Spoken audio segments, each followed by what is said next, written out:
There is a silence older than all our words, older than our cities, our gods, our tools, older, perhaps, than humanity itself. Buried beneath the sands of the Sahara lies the anomaly of the Ubaid Lizard Figurines, serpent-headed humanoid statues dated 5,000 years before Christ.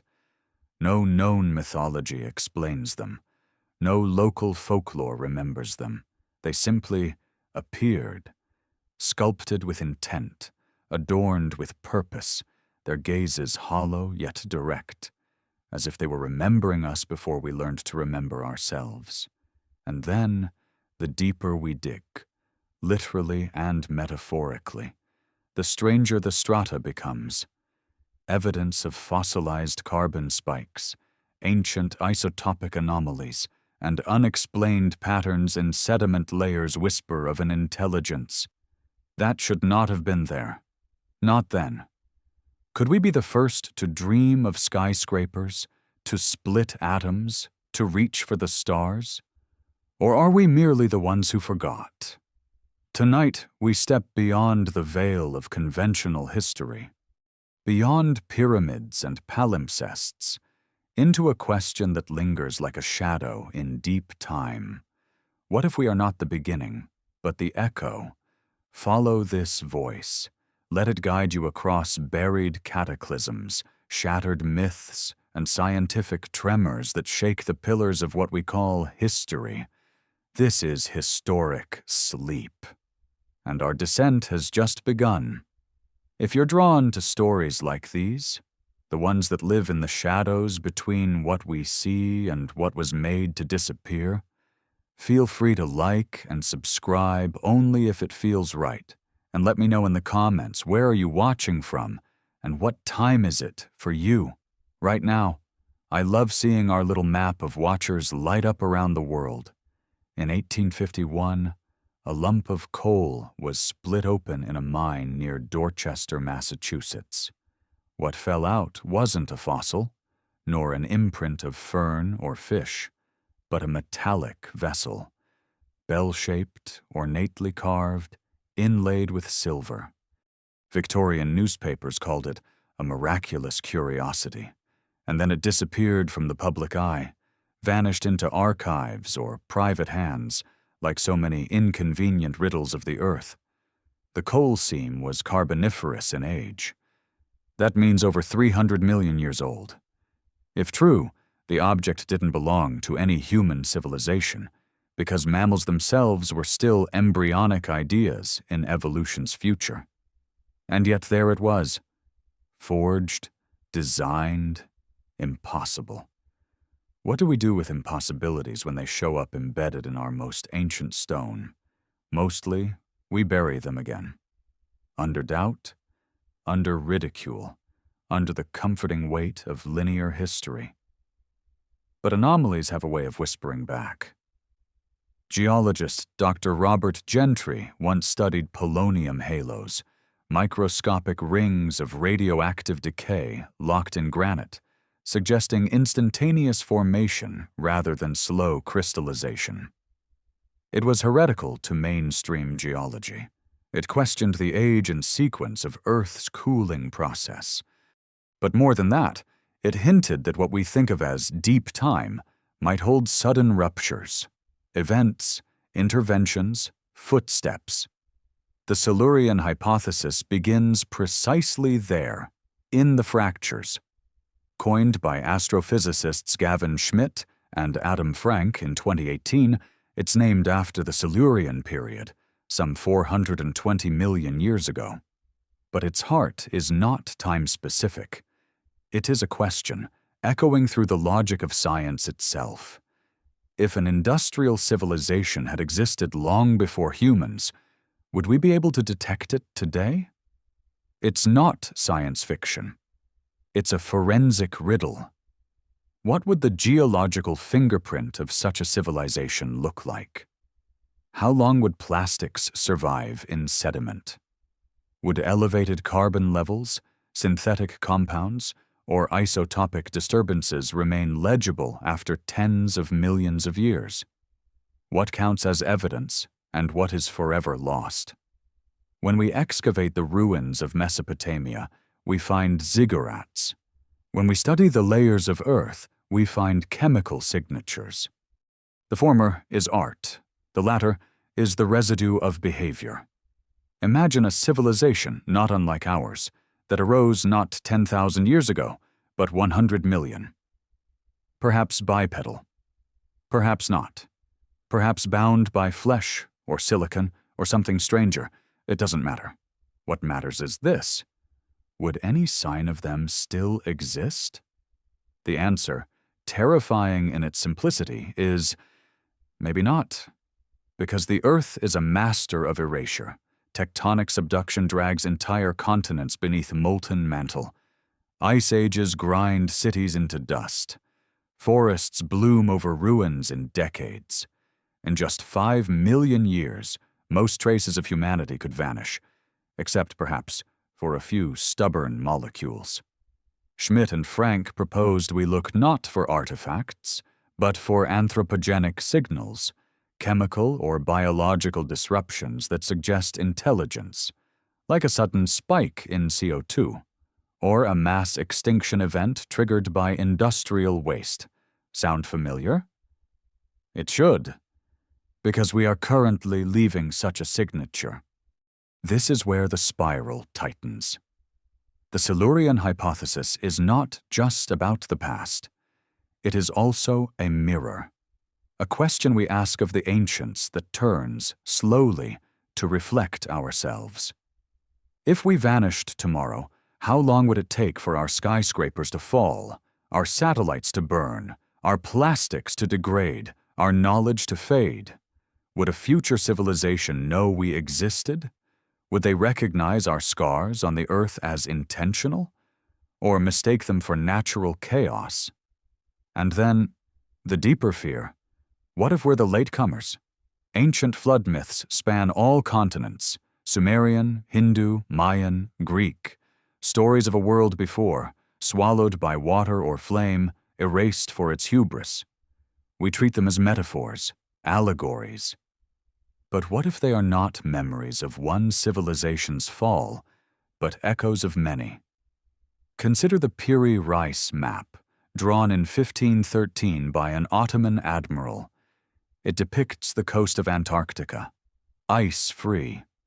But satellite imaging confirms that the last time that coast was ice-free was over 6,000 years ago, possibly more. How could a 16th-century mapmaker have drawn what no one alive had ever seen? Or the antediluvian architecture of Baalbek in Lebanon, megalithic stones weighing over 1,000 tons, positioned with impossible precision. Civilizations came and went atop its foundations, but none claimed to have built the base. Always the same pattern: fragments with no author, foundations with no blueprint. We live in an era that craves narrative closure. But the Earth doesn't write in chapters. It writes in strata, in fractured clues, in symbols that do not explain but invite. And so we begin again, at the edge of possibility. A metallic artifact inside ancient coal, a sudden chemical pulse in the Eocene layers, a map that should not exist, stones no one remembers lifting. Together they form not a story, but a shadow, a silhouette in deep time, one that might just resemble us. But if that shadow existed, if we are not the first, then what happened to them? Why did they vanish? Did they transcend? Did they collapse? Or are they still here in forms we no longer recognize? And most haunting of all, if we are not the beginning, are we next?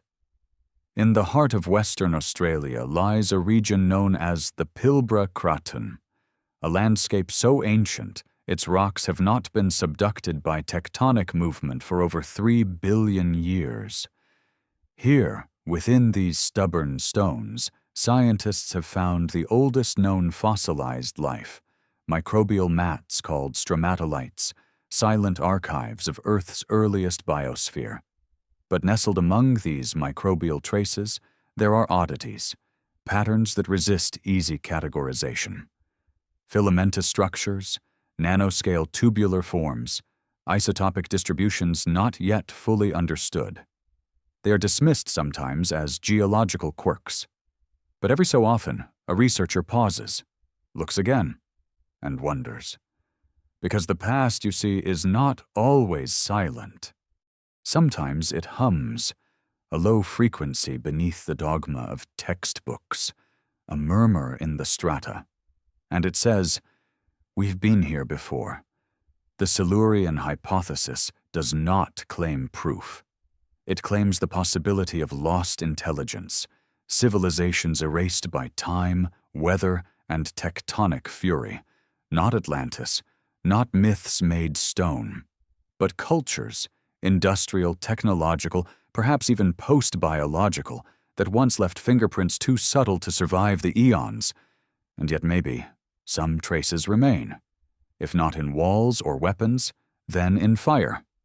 In 2014, geologists studying the boundary between the Paleocene and Eocene epochs, roughly 56 million years ago, discovered something troubling. A sudden surge in global temperatures known as the Paleocene-Eocene Thermal Maximum, PETM. Within just a few thousand years, a blink in geological time, carbon levels spiked, oceans acidified, ecosystems collapsed. The pattern, disturbingly, mimics modern anthropogenic climate change. Was it a natural event? A volcanic burst? Methane release? Or was it the exhaust of machines long rusted into dust? Of course, we can't claim that. We shouldn't. But that's not the point. The point is that if another species had burned fossil fuels, had built cities, had altered the carbon cycle, this is precisely the signal it would leave. And this is the paradox. We are learning how to find ourselves in the past by noticing what we are doing to the planet now. We are leaving a ghostly signature. Plastiglomerates, stones fused with plastic fragments, now form on beaches in Hawaii. In future strata, they may look like volcanic rock. Pesticide molecules are found in Arctic snow. Radionuclides from nuclear testing linger in the soil. This is our time capsule. This is our monument. And it is not made of marble, but contamination. So we must ask again. What if others did the same? In 2004, a team excavating a 300-million-year-old coal seam in Oklahoma reported finding an iron pot embedded in the matrix. Like the Dorchester artifact, it was met with skepticism, disappeared from public records, and was relegated to the footnotes of fringe archaeology. But the question remains, if it were real, how could it have survived? Maybe it didn't. Maybe nothing survives of ancient cultures, not directly. But the Earth forgets unevenly. Consider this. In 2019, scientists studying Antarctic ice cores detected traces of plutonium-244 and iron-60, isotopes that do not naturally occur on Earth in large quantities. They're believed to originate from supernovae. But their presence in specific strata suggests an event, a moment, where cosmic dust met terrestrial processes. Some posit that the readings may relate to past nuclear events, even those theoretical or beyond known human history. Again, not proof, but patterns, whispers, shadows. And then there are the myths. Every continent speaks of a fire that fell from the sky, a flood that cleansed the earth, a golden age ended by thunder. Hindu cosmology speaks of vast epochs, yugas, and civilizations that rose and fell in cycles. The Mahabharata describes weapons of fire and wind, able to level cities, spoken in verses eerily resonant with the language of radiation and fallout. Of course, these are religious texts. They should not be read literally, but must they be read only metaphorically? When a people survive cataclysm, they encode memory in symbol. Fire becomes wrath, water becomes judgment, towers become pride, shattered, the events become parables, and the parables become our only surviving records. What if those myths are not inventions, but translations? Consider Göbekli Tepe, an archaeological site in southeastern Turkey predating Stonehenge by 6,000 years.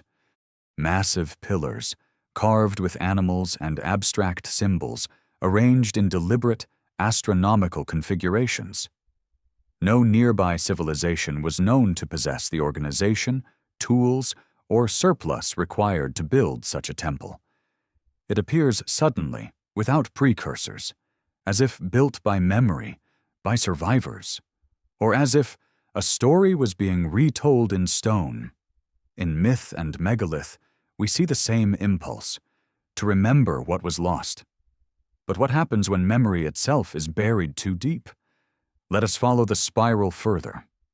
In 1969, Apollo 12 astronauts retrieved pieces of Surveyor 3, a robotic probe that had landed on the Moon 2 years prior. The equipment had been exposed to solar radiation, vacuum, and temperature extremes. And yet, bacterial spores survived. Life endures, even in silence. So what if a prior civilization knew this? What if they seeded the Moon, or Mars, or orbit itself with records, just as we have with the Voyager Golden Record? Not in language, but in signal, in material composition, in geometry. Could we mistake alien intention for asteroid debris?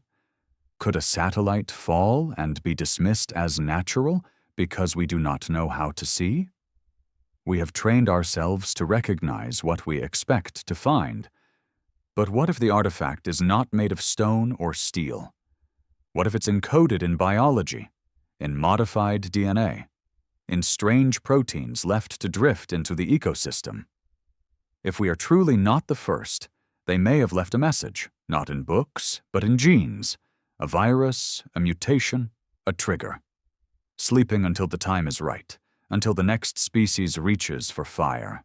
And now, we have. The spiral tightens again.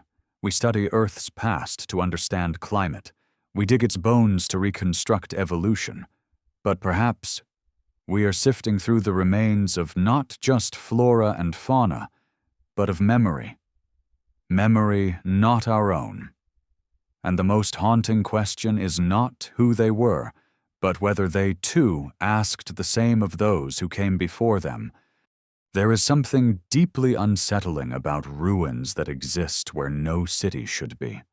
Not in deserts, not atop mountains, but beneath the ocean. Off the southern coast of Yonaguni Island in Japan, just below the waves, lies a vast, stepped structure carved in stone. It is immense, megalithic platforms, terraces, and pillars aligned with eerie precision. First discovered by a diver in 1986, the formation has since sparked decades of debate. Is it natural? A quirk of underwater erosion? Or is it the drowned skeleton of a lost civilization? Mainstream geologists argue for the former, but its symmetry resists randomness. Right angles, stair-like formations, enormous monoliths seemingly shaped with purpose.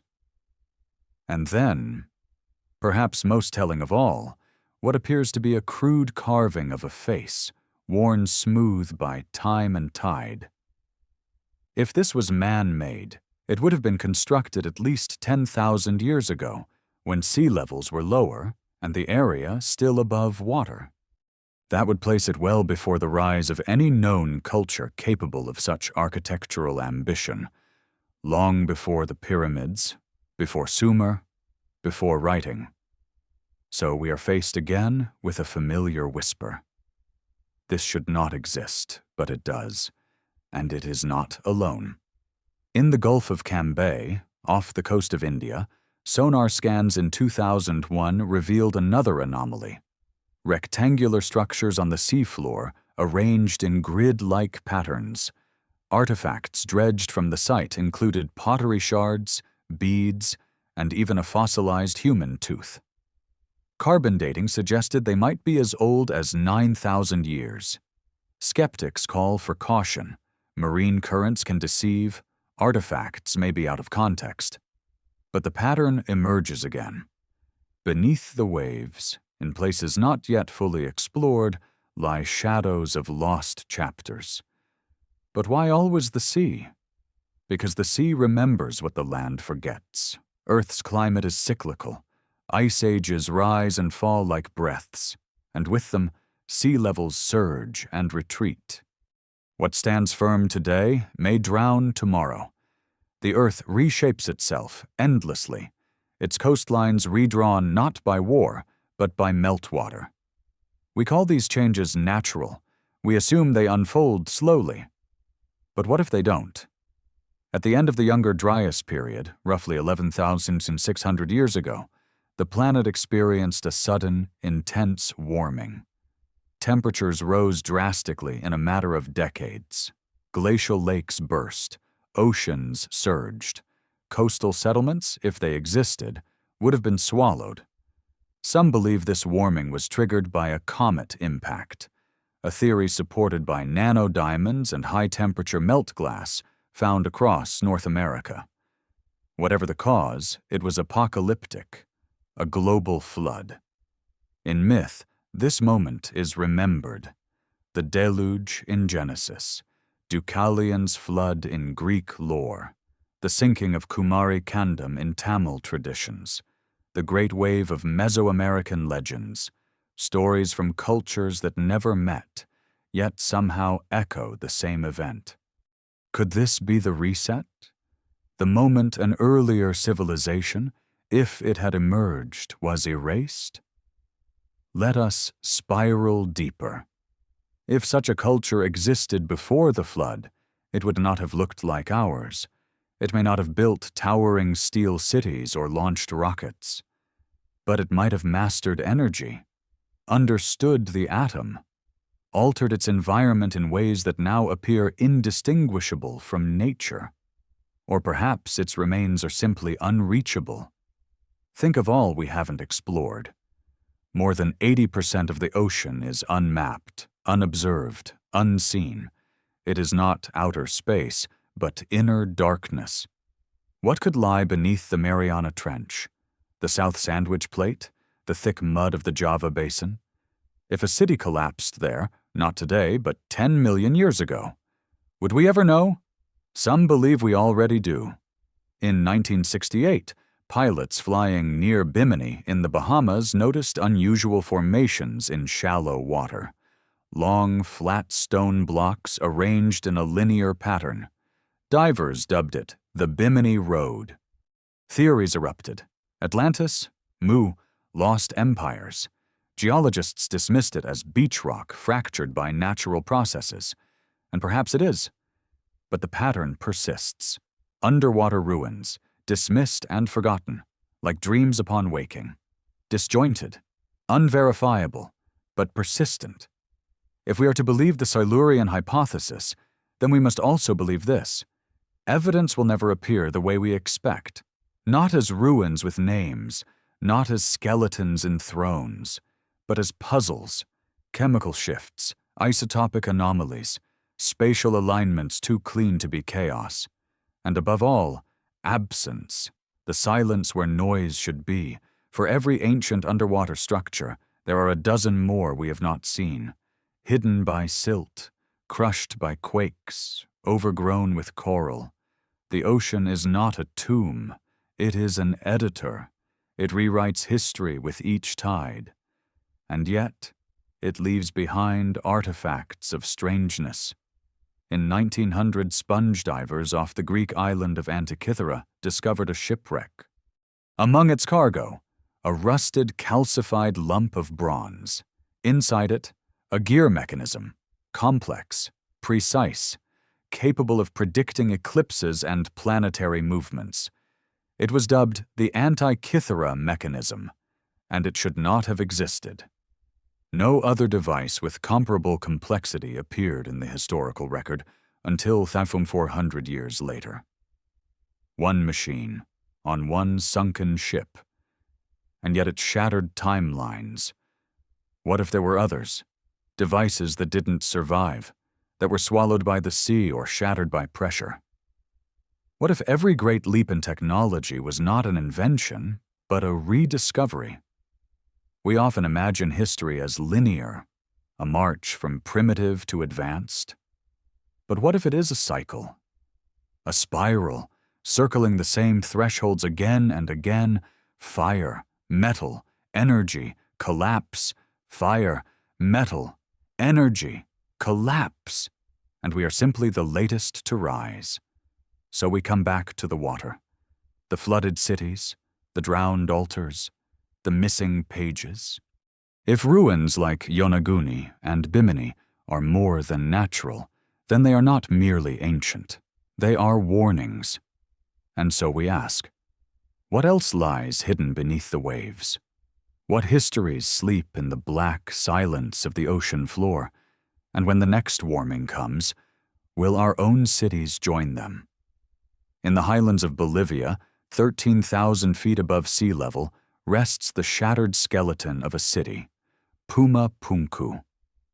Strewn across the plateau are massive H-shaped blocks of andesite, carved with such precision that a modern laser level struggles to improve upon them. Edges so straight, angles so square, grooves so uniform. And yet, no iron tools, no wheel, no written records. Mainstream archaeology dates Puma Punku to about 1,500 years ago, built by the Tiwanaku culture. But the weathering on the stones, severe and deep, suggests an age far older. Some geologists argue that these stones have faced millennia more of exposure than the timeline allows, that they may have been repurposed by the Tiwanaku, that they may, in fact, be relics of something before. But if not the Tiwanaku, then who? Again and again, we find this pattern. Later civilizations building atop the bones of earlier ones, cities that rest like palimpsests, rewriting the memory of stone. Baalbek in Lebanon, Tiahuanaco in Bolivia, Teotihuacan in Mexico, the foundations always more enigmatic than the walls, as if someone once knew something, and then forgot. Let us look up now, not just down, because the sky remembers too. Across cultures, continents, and millennia, ancient people built monuments aligned with the heavens. The Great Pyramid of Giza is aligned almost perfectly to true north, with a deviation of only 3/60ths of a degree. Stonehenge marks the solstices. The Temple of Kukulkan at Chichen Itza casts a serpent-shaped shadow during equinox. These alignments are not aesthetic. They are astronomical. They require knowledge of the stars, of the Earth's tilt, of precession. The question is not how they knew these things.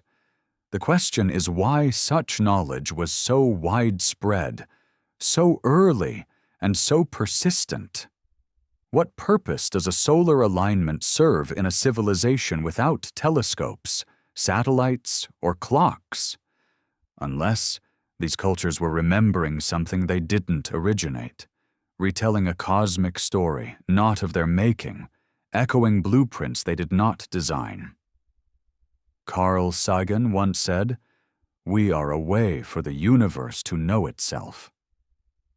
But what if we are also a way for an older intelligence to remember itself? Through us. In 1976, researchers Robert Bauval and Graham Hancock proposed a controversial idea, that the layout of the Giza pyramids mimics the stars of Orion's belt.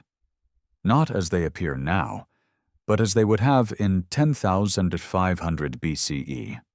Skeptics dismiss the alignment as coincidental, but others point out that the Sphinx, weathered by erosion possibly caused by millennia of rainfall, may also date to that same period.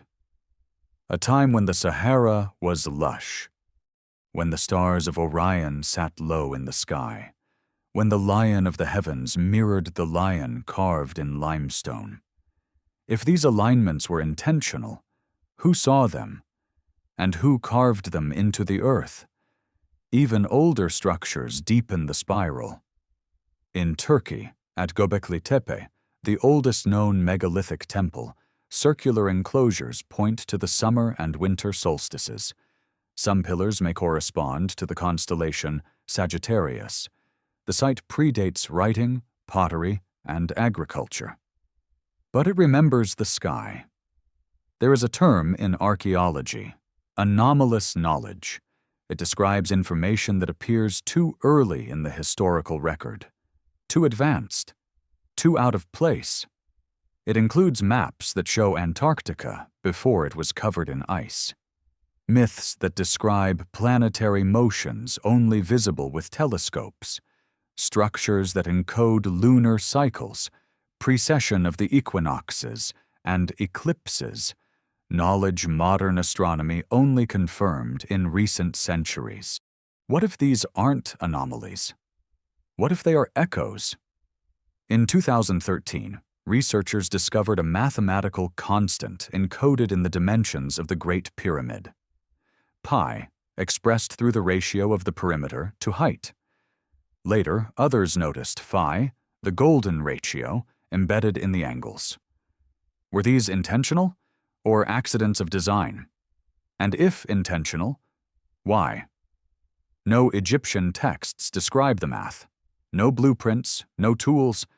The pyramid is silent, but its proportions are precise. It's as if the builders weren't explaining, but preserving. Encoding knowledge in geometry, in angles, in alignments that would remain long after language faded, because numbers do not erode, ratios do not rot, they wait, quietly, for rediscovery. So what if some of these monuments are messages, not to gods, but to us, not words, but equations, not symbols, but stars? Let us spiral again. In 1998, SETI researcher Paul Davies suggested that if a civilization wanted to leave a message for the future, not just the next generation, but for deep time, they would embed it in something universal. The genetic code, the cosmic microwave background, the structure of prime numbers. He called it information panspermia, not just seeding life, but seeding meaning. Could the same be true of ancient monuments? Are they mnemonic devices, anchors for memory across cycles of collapse? We assume the ancients were obsessed with the heavens because they feared them. But what if they studied the stars? Because the stars once told them something they were trying not to forget? Or because they were trying to recreate a story that had already played out millennia earlier? The Silurian Hypothesis does not claim that alien intelligence left these marks. It suggests that Earth-based intelligence may have arisen before, and that it may have watched the same stars, measured the same cycles, and left behind hints, deliberately or accidentally. The language of that intelligence may be written not in words, but in form. HOX, recurring shapes across ancient sites, ratios that repeat, angles that echo, structures too heavy, too precise, too aligned to have been built without memory. We do not find their books, we find their coordinates. So we must ask, who were they watching when they looked up? What were they timing? A season, an eclipse, a return, or a warning? And if they left messages, not just in stone but in math, what are they trying to tell us? In 1972, deep in the sediments of the Pacific Ocean, researchers aboard the Glomar Challenger drilled into the seabed and pulled up a core of ancient mud. At first, the results seemed typical. Clay, microfossils, chemical traces of ocean life long dead. But then, something unusual. A spike in beryllium-10 and carbon-13 depletion buried nearly 55 million years deep. The data spoke of sudden change, a global warming event, rapid and violent, the Paleocene-Eocene thermal maximum again. But within the chemical chaos, there was a fingerprint, not of randomness, but of pattern. Something had disturbed the carbon cycle. Something had filled the skies with greenhouse gases, driven temperatures upward, altered the chemistry of the oceans. Theories abound: methane hydrates, volcanic traps, orbital shifts. But a question lingered in the margins of scientific papers, unasked aloud. What if this wasn't natural at all? Because mud, like memory, does not lie. It records without bias, traps atoms, pollen, dust. It does not interpret, it preserves. And in that ancient sediment, a story was whispered, not in fossils, not in bones, but in ratios. And ratios do not occur by accident. What would an industrial civilization leave behind? Not in stone, but in soil? Plastic? No. Plastic degrades under UV light. Skyscrapers? Eaten by time and rust. Satellites? Burned in atmosphere. But a civilization's impact, its disruption of the Earth's carbon cycle, that remains, just as ours will. If we vanished today, future geologists would find our layer. Radioactive isotopes from nuclear testing, nitrogen from fertilizer runoff, ash from fossil fuel combustion. Our century will not be remembered by monuments, but by contamination. This is the paradox at the heart of the Silurian hypothesis. The more advanced a civilization becomes, the less visible it may be over deep time. The cleaner its technology, the more ephemeral its traces. And if it collapses, especially by its own hand, its window of visibility narrows to a razor's edge. A few thousand years. Then, silence. This invites a dark thought. Perhaps many civilizations have risen on Earth, only to fall within geological heartbeats, not lost to war or plague, but to their own success, to overreach, to climate spiral, to blindness. And so we become not the first, but merely the latest to stand on the brink. Let's go back further. In the Devonian period, over 360 million years ago, something strange happened.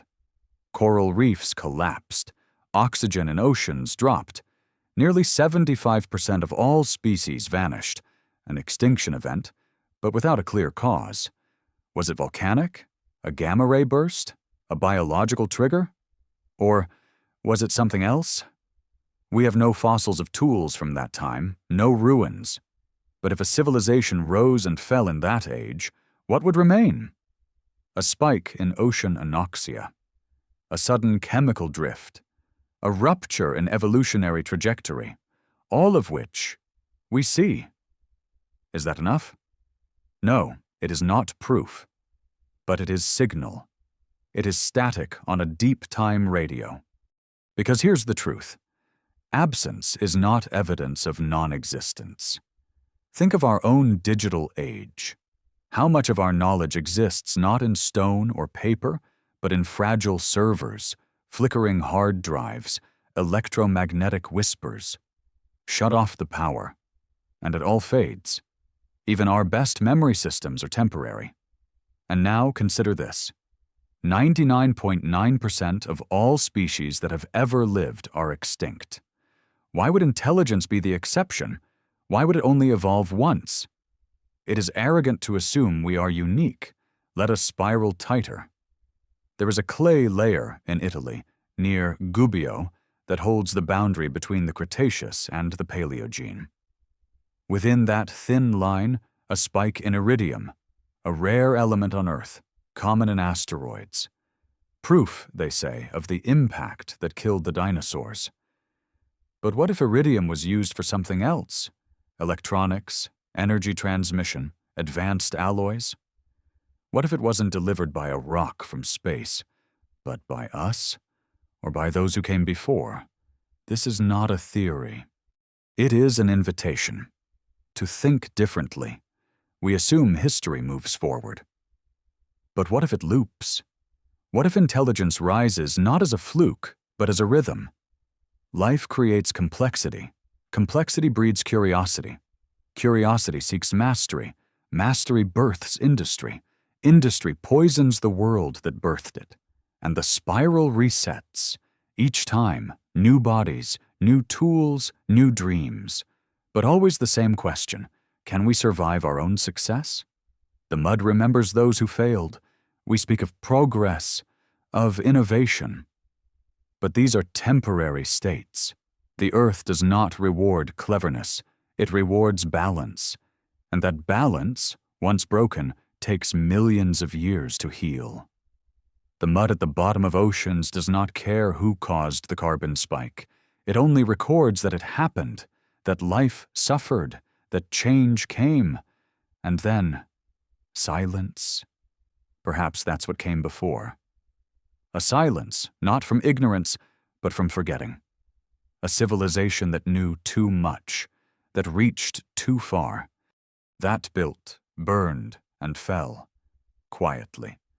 And now we stand again at the edge of that spiral, with satellites in orbit, with reactors humming, with climate shifting, and we dig, and we find clay, and in that clay, whispers, not of stories, not of cities, but of warnings. So we ask, if the earth has already hosted others like us, if they rose and fell before we knew how to speak, then the question is no longer whether we are the first.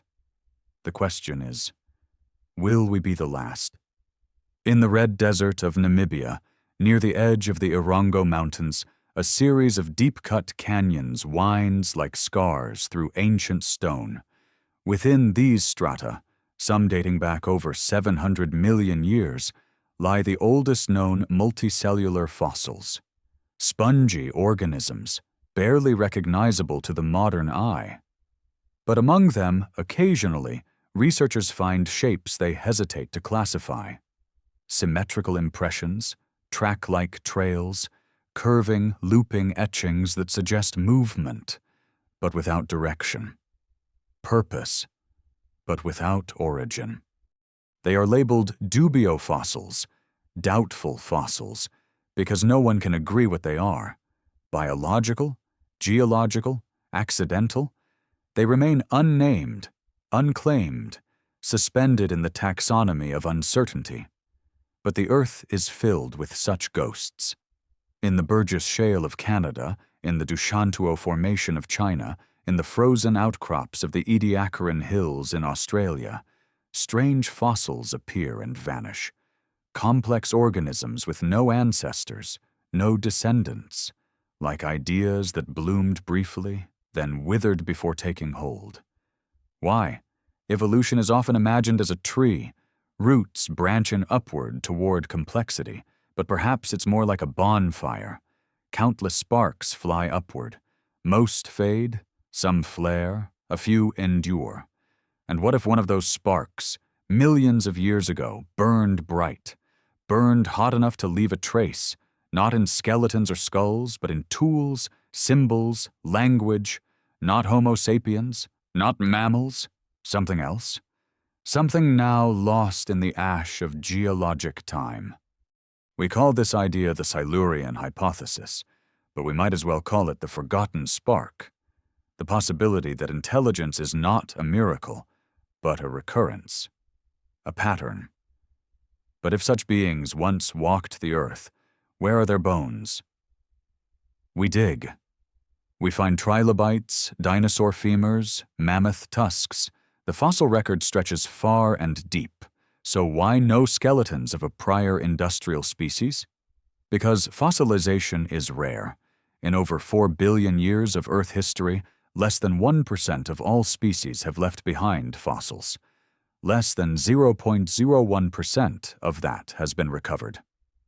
And of those, almost none belong to creatures who lived in forested, tropical, or mountainous regions, where decay is fast and pressure uneven.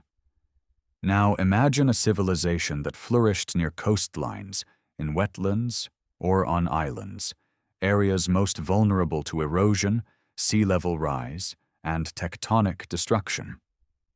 If such a species died out quickly, or even left Earth intentionally, their remains would vanish not in centuries, but in decades. We look for bones, but what if their bones weren't bones at all? Cephalopods, like octopuses and squid, have no skeletons, yet display remarkable intelligence, problem-solving, tool use, even evidence of play. Birds, with their hollow bones, rarely fossilize well. What if the intelligent life that came before us wasn't bound by calcium or collagen? Or what if it never died in the way we understand? Consider this. Bacteria represent the oldest, most enduring life on Earth. They evolve, adapt, exchange DNA. Some live in radioactive waste, some consume metal, some have survived on spacecraft hulls. Now imagine a species, not of flesh, but of engineered biology, a post-organic civilization evolved from microbial roots, able to encode information in DNA, to replicate, to persist in deep rock or ocean vent. If such a species had once ruled the Earth, would we call it dead now? Or would it simply have changed form? The fossil record, then, becomes a broken mirror. It shows only what it can hold: bones, shells, teeth. Not consciousness, not memory, but sometimes it whispers. In 2010, a team of paleontologists in Poland discovered fossilized burrows beneath an ancient seafloor. The pattern was odd: consistent diameter, regular depth, sharp turns that mirrored engineered design. No known creature matched the behavior. The sediment was 400 million years old. Was it just a worm? Perhaps. Or perhaps something else once tunneled through this world. Something with intent. Something with tools we no longer recognize as tools. And then, there's the silence. There are gaps in the fossil record, millions of years where evolution seems to pause, or move sideways, or retreat. The Cambrian explosion, sudden and unexplained. The Permian extinction, almost absolute in its destruction. Each of these moments is a door, and behind each door, possibility. Let's spiral again. If a civilization rose and fell 300 million years ago, its bones would not survive. Its cities would not survive. But its choices might. It may have altered the atmosphere, shifted the climate, changed the path of evolution itself, introduced species, removed others, tilted the ecological balance in ways we still carry today. We think of ourselves as the apex of evolution. But what if we are its second draft, designed not by chance but by inheritance, guided not by random mutation but by echoes? What if we were shaped, quietly, indirectly, by those who came before, modified, cultivated, watched? It is a dangerous thought, but not an impossible one. Geneticists have discovered segments of DNA, called endogenous retroviruses, embedded within the human genome. Ancient infections, yes, but also foreign instructions. Some of them active, some of them shaping our brains, our immune systems, our cognition. What if some of these instructions are not random? What if they were left behind? Not by accident, not by evolution, but by intention.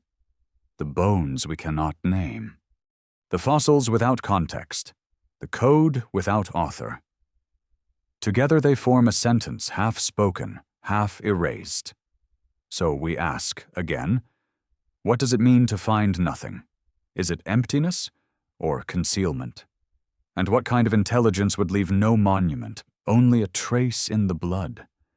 If we are to believe we are alone, we must first prove that the Earth has never known minds before ours. But how do you prove silence? The bones we seek may not lie beneath our feet, but within us. In the far north of Siberia, where the permafrost holds secrets older than language, local legends speak of the Valley of Death. Scattered across the frozen plains are massive metallic domes, half-buried, rustless, and smooth. Hunters claim they pulse with heat in winter, that no animal will nest near them, that those who sleep nearby fall ill, see visions, forget things. The Russian government has never confirmed their existence. No official photographs, no archaeological teams, just stories and silence.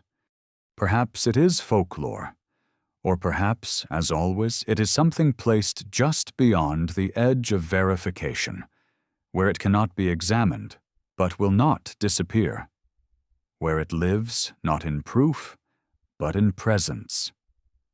Because some structures do not reveal themselves in stone or steel or ruins.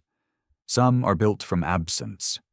Across the earth, vast geometries stretch across deserts and plains, lines that can only be seen from the sky.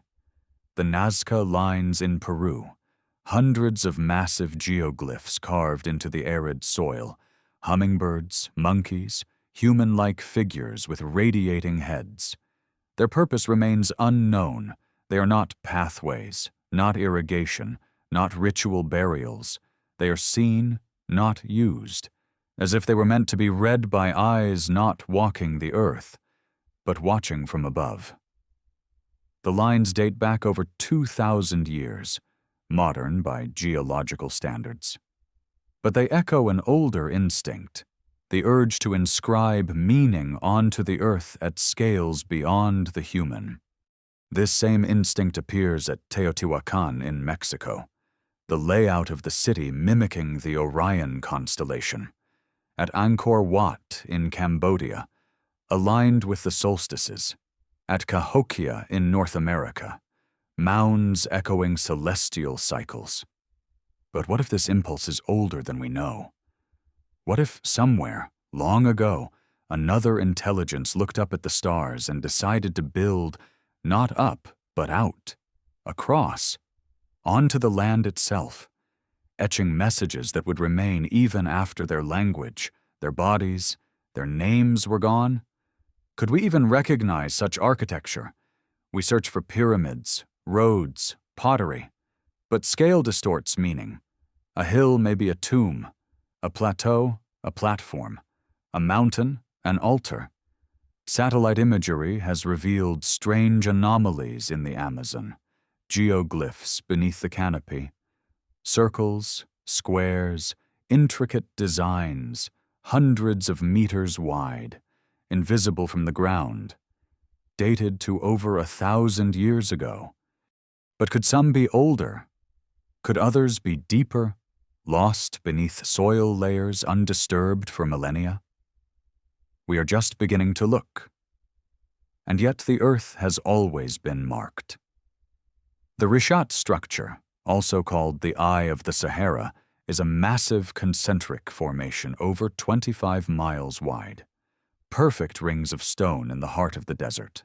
Geological, they say, a collapsed dome, eroded over time. But from the air, it resembles a fingerprint pressed into the crust. No artifacts have been found, no bones, no signs of habitation, only form, only silence, only the feeling that something once was, the architecture of absence. We think of buildings as lasting things, but wind and rain disagree. Cities fall, roads disappear, entire civilizations vanish beneath sand, forest, flood. So what if an ancient intelligence chose a different method? Not construction, but transformation. The manipulation of geology itself. In Peru's Sacred Valley, the Moray terraces form a series of concentric circles, descending into the earth like an inverted ziggurat. Archaeologists believe they were experimental farms, microclimates engineered by the Inca. But others point to their precision, their astronomical alignment, their shape, not a temple, not a tomb, a design, of what we do not know. And in Jordan, Wadi Rum bears rock formations so geometric, so balanced, they seem sculpted. In Cappadocia, entire subterranean cities lie beneath the surface. Derinkuyu, Kemaklı, burrowed deep into stone, with ventilation, storage, escape routes. Who first imagined living underground? Was it fear, foresight, or memory? If Earth had known apocalypse before, climate shifts, cosmic impacts, pole reversals, wouldn't the survivors seek refuge below? Wouldn't their cities become myth? Wouldn't their knowledge turn to dust?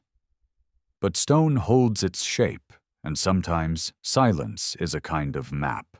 Let's spiral further. In 2001, Dr. Alexander Koltepin, a geologist, studied a site in central Turkey known as the Phrygian Valley. He noted deep, parallel grooves in the rock, stretching for miles, as if from wheels. But the stone they are cut into is over 12 million years old. The tracks descend into hardened lava. No known technology could have made them, at least none we associate with that time. He proposed what mainstream science could not, that the tracks were fossils of movement, left by ancient vehicles. The claim was dismissed.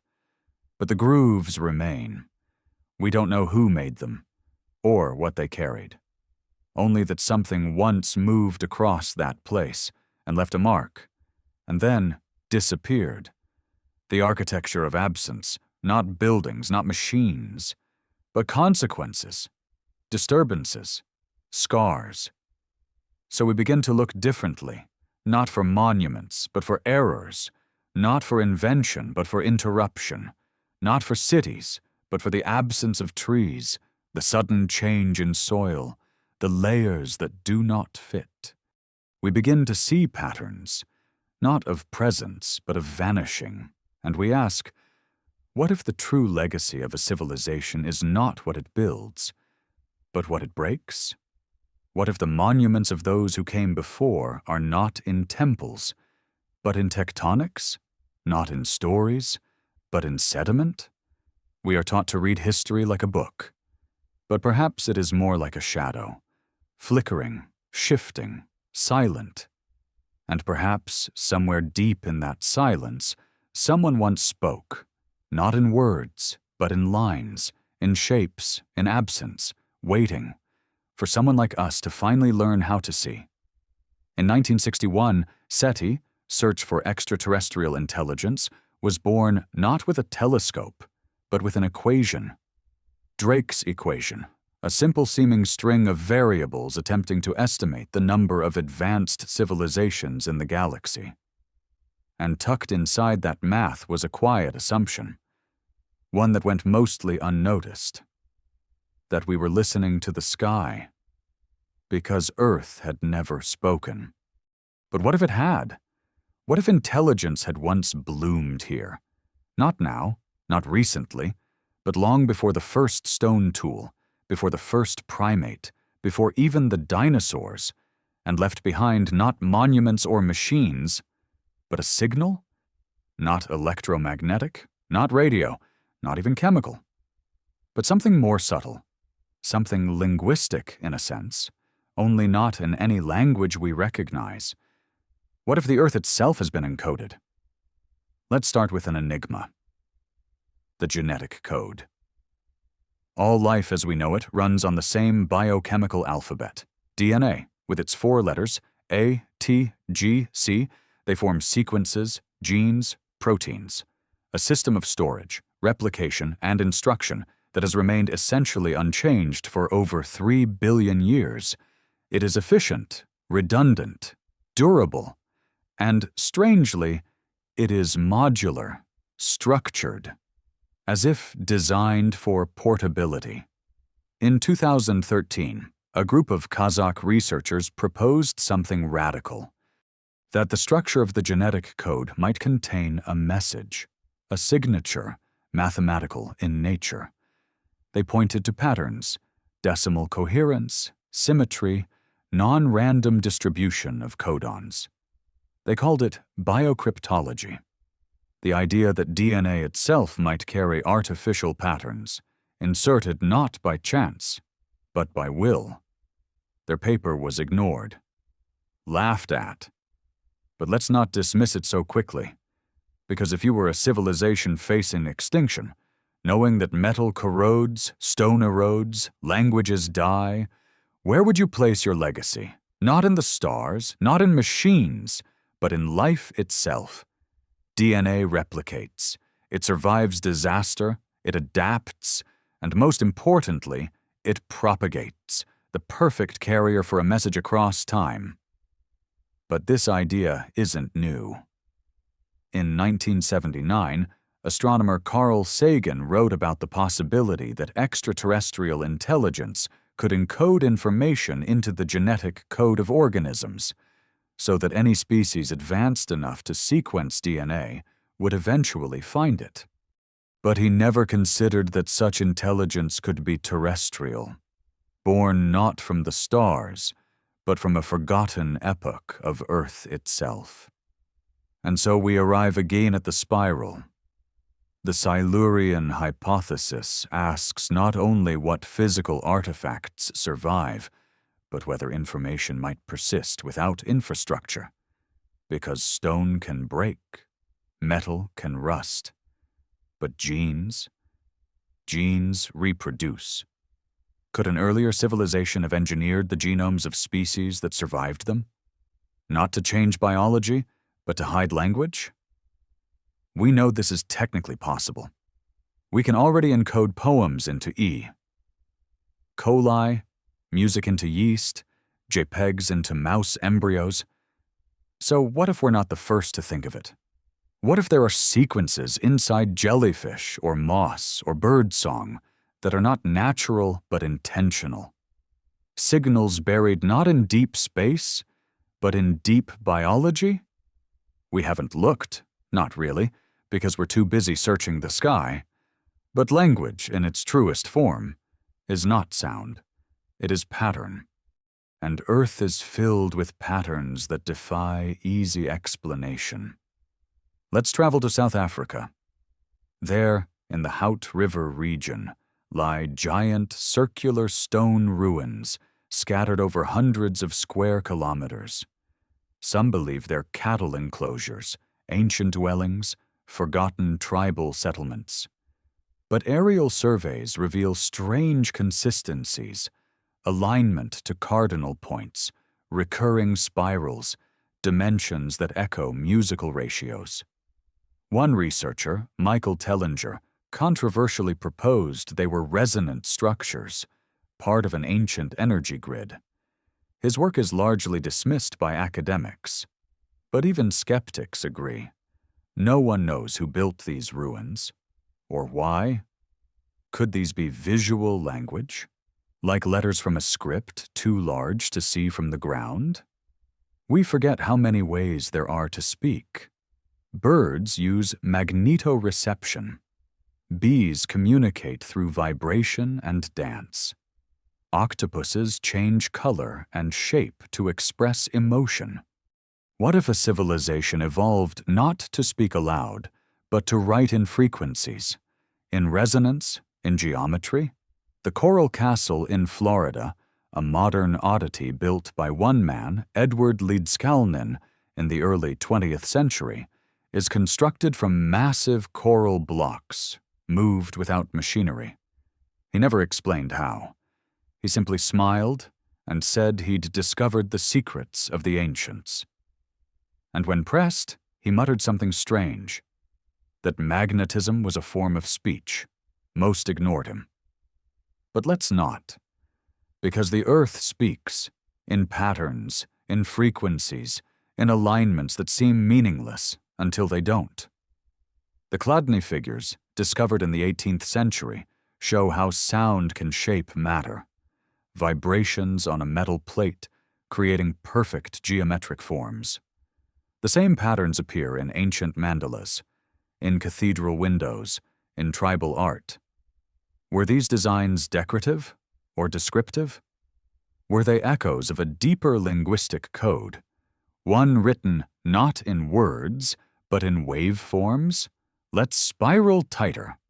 If a prior civilization understood resonance, not just sound, but planetary resonance, might it have encoded messages into the harmonic frequencies of Earth itself?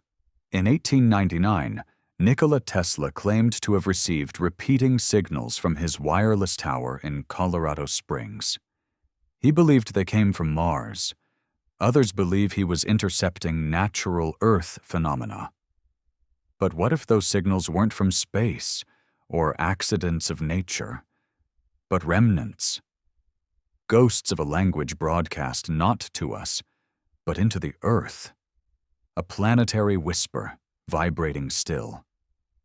The Schumann resonance, a set of frequencies naturally generated by lightning bouncing within the Earth's ionosphere, was only measured in the 1950s. It's real, it's measurable, and it aligns eerily with human brainwave frequencies. Coincidence or calibration? And if it was calibration, then who calibrated us? We walk now on uncertain ground. But that is where truth often hides, in gaps, in oddities, in languages without sound. So let us ask, what if we are not hearing the signal, because we are expecting a voice? What if the true message is not a phrase, or a name, or a warning, but a frequency, a pulse, a pattern, a hum embedded in DNA, a rhythm in the Earth's crust, a structure in the stars we mistook for chaos? And what if, just maybe, it is not a message at all, but a memory of something that came before, of someone who tried to speak and is still speaking in silence? The moon is quiet, silent, still, untouched by erosion or tectonics or weather. It has no wind to scatter dust, no rain to cleanse its face, no rivers to swallow what's left behind, which makes it the perfect archive. Every crater, every scorch, every footprint remains, a time capsule in orbit. And yet, what has it seen? We imagine the moon as barren, a loyal satellite circling Earth. But perhaps it is more than that. Perhaps it is our mirror, reflecting not just light, but forgotten history. Let us begin with something we have always noticed, but never understood. The moon is too perfect. Its size, its position, its effect on Earth. It stabilizes our axial tilt, regulates tides, and slows our rotation. Life, as we know it, could not have flourished without the moon's balancing hand. And yet, its origin is one of science's enduring mysteries. The prevailing theory is the giant impact hypothesis, that a Mars-sized planet collided with Earth billions of years ago, flinging molten debris into orbit, which coalesced into the moon. But the details remain hazy. The isotope compositions between Earth and the moon are too similar. The angular momentum, too stable. The orbital mechanics, too precise. Some scientists have whispered what most dare not say aloud: that the moon is anomalous. It should not be there. And yet, it is.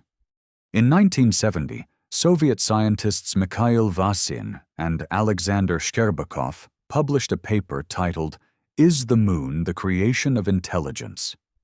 They suggested the moon might be a hollow artificial satellite placed in orbit long ago by an unknown species. Their theory was ridiculed, dismissed, forgotten. But what if they were only half wrong?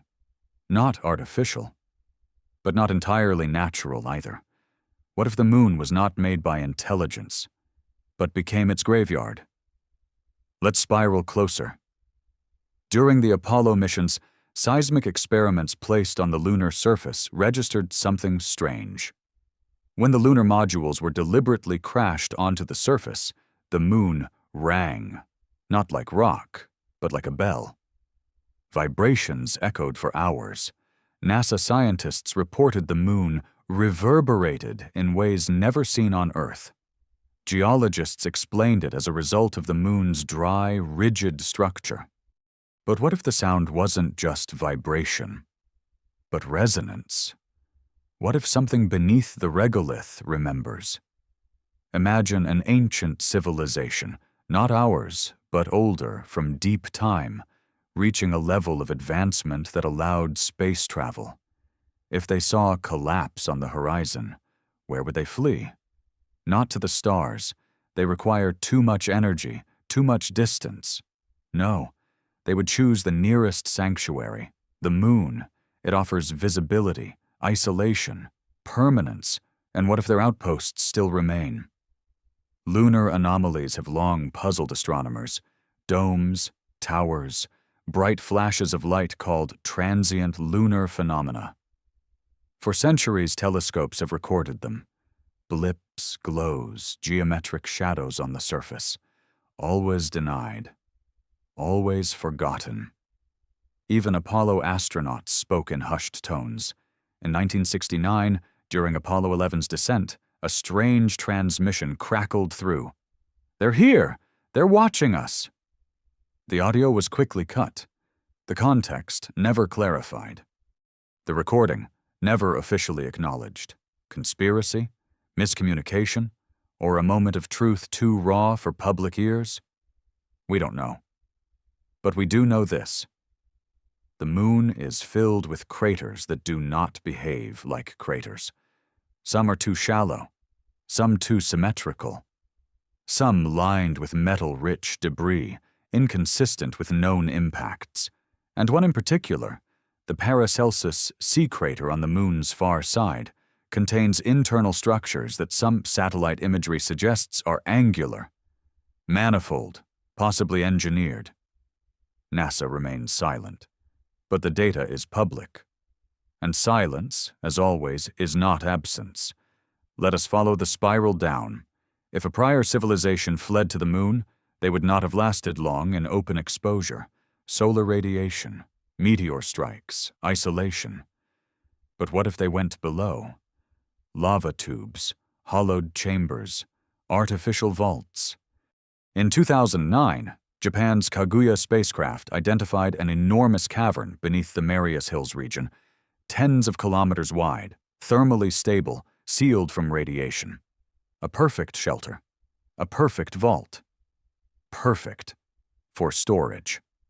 So we ask, if you were ancient, millions of years ancient, and you wish to send a message across time, to warn or to record, where would you place it? Not Earth. Too unstable. Too forgetful. But the moon? The moon remembers. It is there, motionless, looking back at us every night, waiting, and maybe holding. In 1976, the Soviet Luna 24 mission drilled into the lunar surface and returned a soil sample. Traces of hydrocarbons were detected, organic compounds. Skeptics claimed contamination. But what if it wasn't? What if the moon, too, carries fossil memories?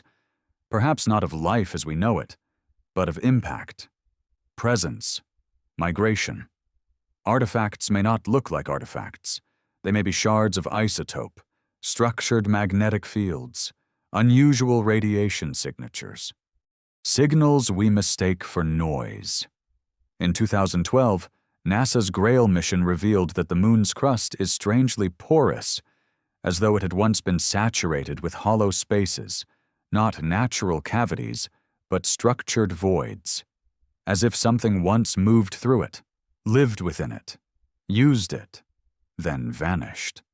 So we must ask, if the moon holds memory, what else might it contain? A ship? A vault?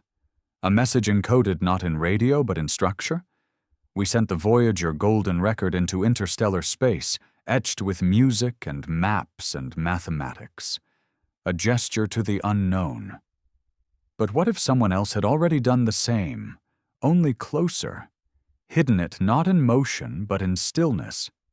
And what if the message is not waiting to be found, but was already found long ago? By us? By them? By someone who came before? And what if what they found is the reason we don't remember? The moon does not speak. It reflects. And perhaps it reflects everything we've forgotten. So when you look up at night, ask yourself, are we watching the moon? Or is the moon still watching us? In the heart of Pennsylvania lies a town no map dares to trust. Centralia.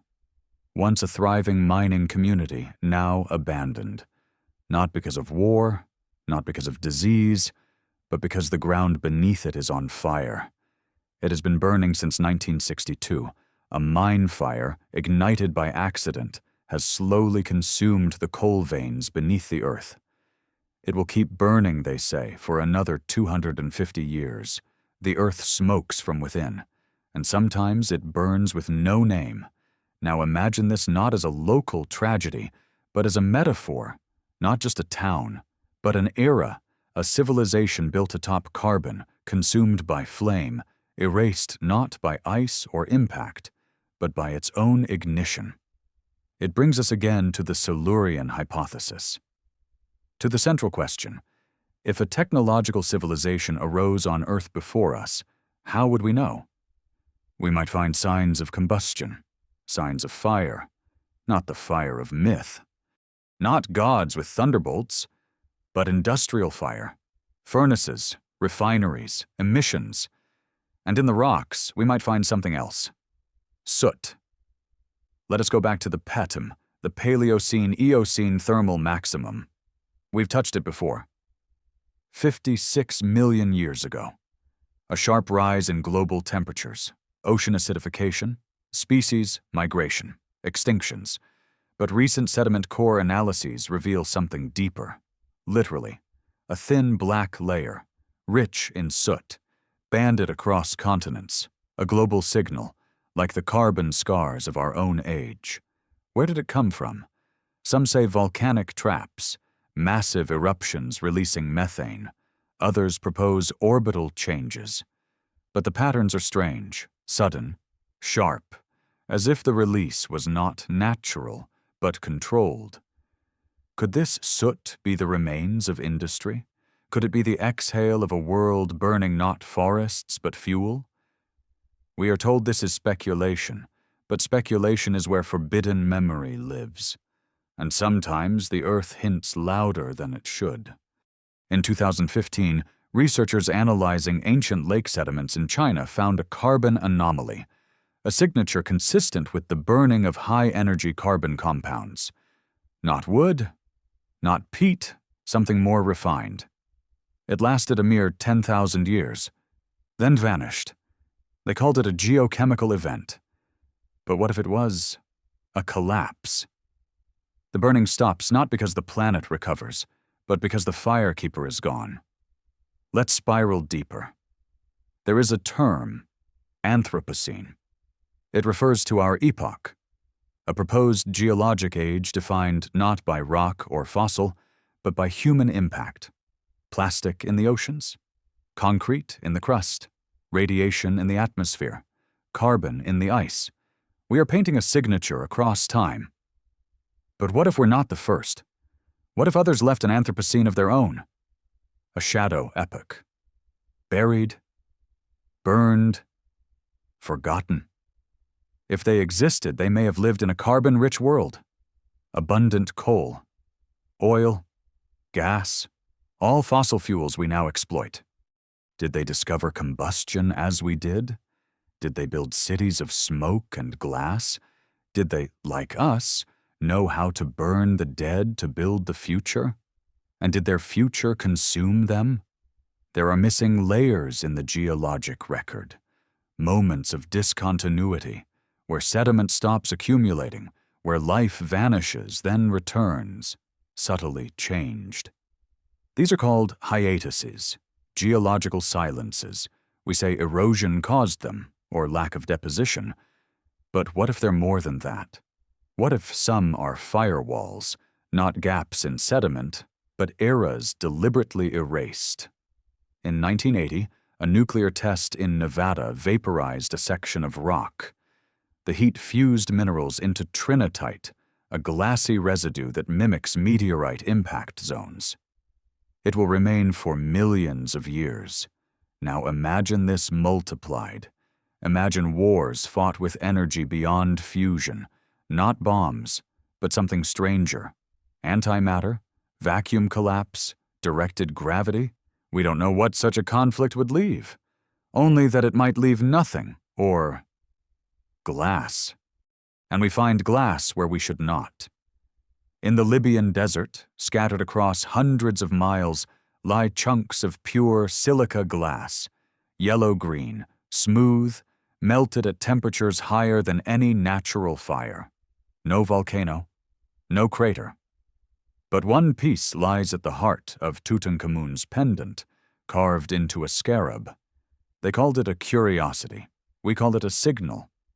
Because glass remembers heat, and heat, in the wrong hands, forgets everything else. Let's descend further.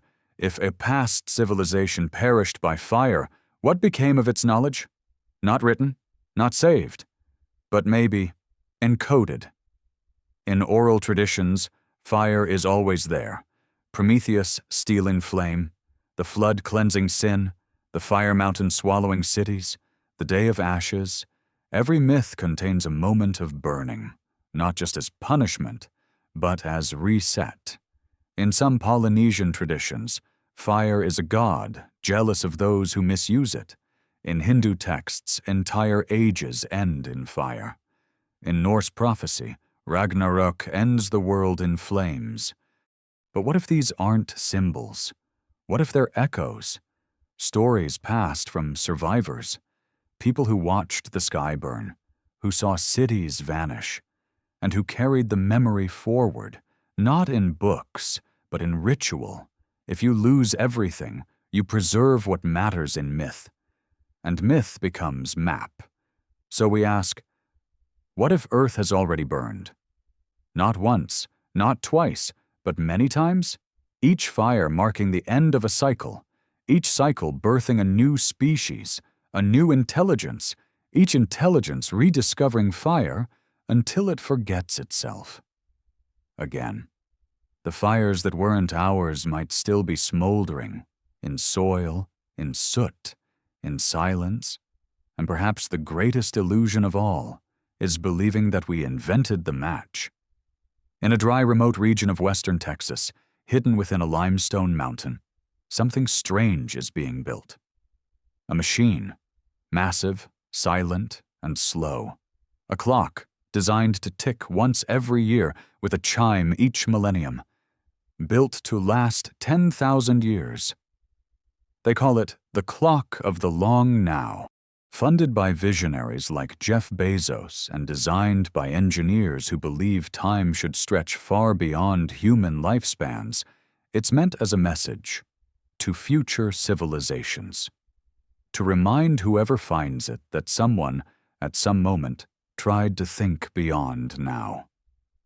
But step back for a moment and ask, why must we build a monument to time? Because we are afraid of disappearing. Afraid that our names, our data, our cities, our knowledge will vanish into dust. Because we know, deep down, how fragile our memory really is.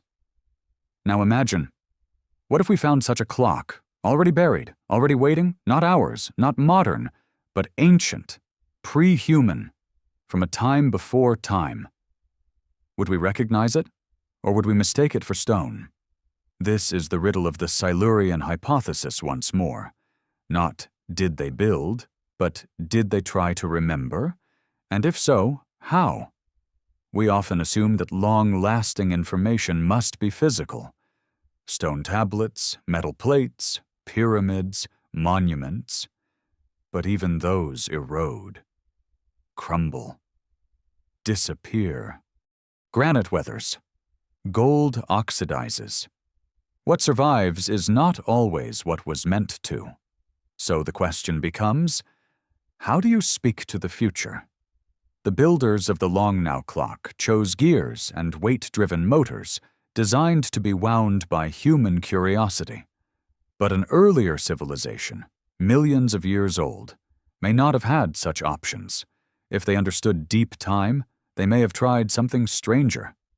perhaps frequency, perhaps geometry, perhaps gravitational anomalies.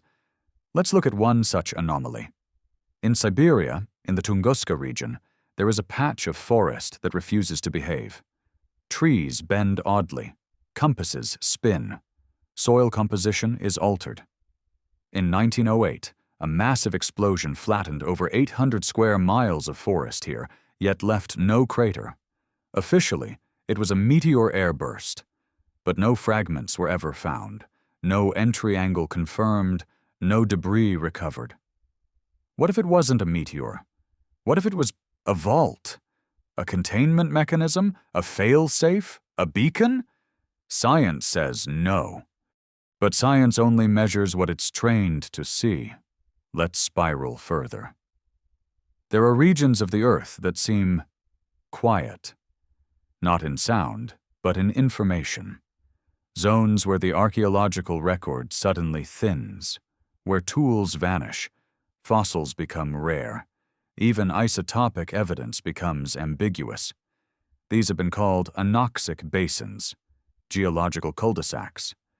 But what if they are places where time was buried? Imagine an ancient people discovering that catastrophe is inevitable. Climate collapse, solar flare, magnetic reversal. And imagine them asking not, how do we survive? But, how do we help the next ones? Perhaps they wouldn't build cities. Perhaps they wouldn't carve statues. Perhaps they design a signal to emerge only when the world is ready. Something that awakens not with age, but with pattern recognition. There are certain frequencies, ultra-low, barely detectable, that resonate with the Earth's natural vibration. The Schumann resonance, for example. Some speculate that it might be a carrier, a dormant data stream, a low hum waiting for intelligent life to decode. Again, we have no proof, but we are circling something, because we too are building signals. In 1974, the Arecibo message was transmitted into space, an encoded bitmap of our DNA, solar system, and population. A message aimed at the stars. But what if an earlier civilization did the same, only aimed it inward, not toward other planets, but toward future Earth? We would not know where to look. We would not know how to listen. Let's return to the mountains. In the French Alps, a glacial cave known as the Grotte Chauvet contains some of the oldest known human art, paintings over 30,000 years old. Horses, lions, hands. But more than art, these are signals, preserved by cold, protected by isolation, designed, perhaps, to outlast the voice. Is it possible that earlier minds from before Homo sapiens, did the same? Not paintings of animals, but symbols we don't recognize as symbols. Mysterious petroglyphs found in the Altai Mountains, spiral carvings beneath the Black Sea, deep-bore holes in basalt in Oman, always unexplained, always attributed to ritual, as if ritual were a placeholder for we don't know. But what if these are the edges of a code, a language with no Rosetta Stone? The long now clock ticks slowly, but it ticks. It is meant to be discovered, not just endured. And maybe, just maybe, the Earth holds other clocks, not made of metal, not wound by hand, but ticking all the same. Tick. In isotopic decay. Tick. In genetic drift. Tick in orbital precession. Clocks we don't know are clocks. Messages we don't know are messages. Until one day, they strike midnight or dawn. So we ask, is it possible that deep beneath the mountains, behind the veil of time, someone once said, we were here, and we, so far in the future, have yet to hear it? Or worse, we have heard it, but dismissed it as noise. And if that is true, then perhaps the clock is still ticking. Not theirs, not ours, but the Earth's. And it's waiting for someone, not just to listen, but to finally understand. There is a moment deep in the fossil record, when something unprecedented occurs. Roughly 541 million years ago, during what we now call the Cambrian explosion, the planet's biosphere erupts in diversity. Life, which had lingered in simplicity for billions of years, suddenly grows bones. Eyes, claws, nervous systems, mobility. It is as if the Earth inhaled and changed its mind. Paleontologists describe it as a burst of evolutionary experimentation. But there are whispers in the data, patterns that feel unearned, forms that appear without clear ancestors, genetic leaps that defy the slow arc of Darwinian steps. And once again, we find ourselves asking a forbidden question. Was something guiding evolution? Not a deity, not mysticism, but perhaps a civilization. The Silurian Hypothesis does not demand belief. It asks only this: if intelligence emerged long before us, could it have shaped the conditions that led to us? Let us consider this calmly. We know life is capable of editing itself. CRISPR technology, gene drives, artificial selection. In a few short decades, we have modified crops, animals, even human embryos. Now imagine a civilization 10 million years ahead of us, not from another star, but from this planet. Imagine them watching their world spiral toward collapse. Climate, instability, extinction, and imagine them asking not, how do we survive?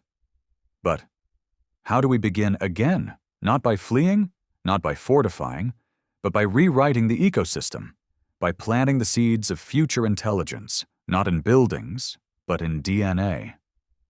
Could the Cambrian explosion be not a miracle, but a restart? Could we be the result of a guided emergence? This is not entirely fantasy. In 2010, researchers discovered a non-coding section of human DNA that acts as a gene switch, regulating expression, guiding development. When altered, it triggers massive changes in brain size. It's called HAR1, Human Accelerated Region 1.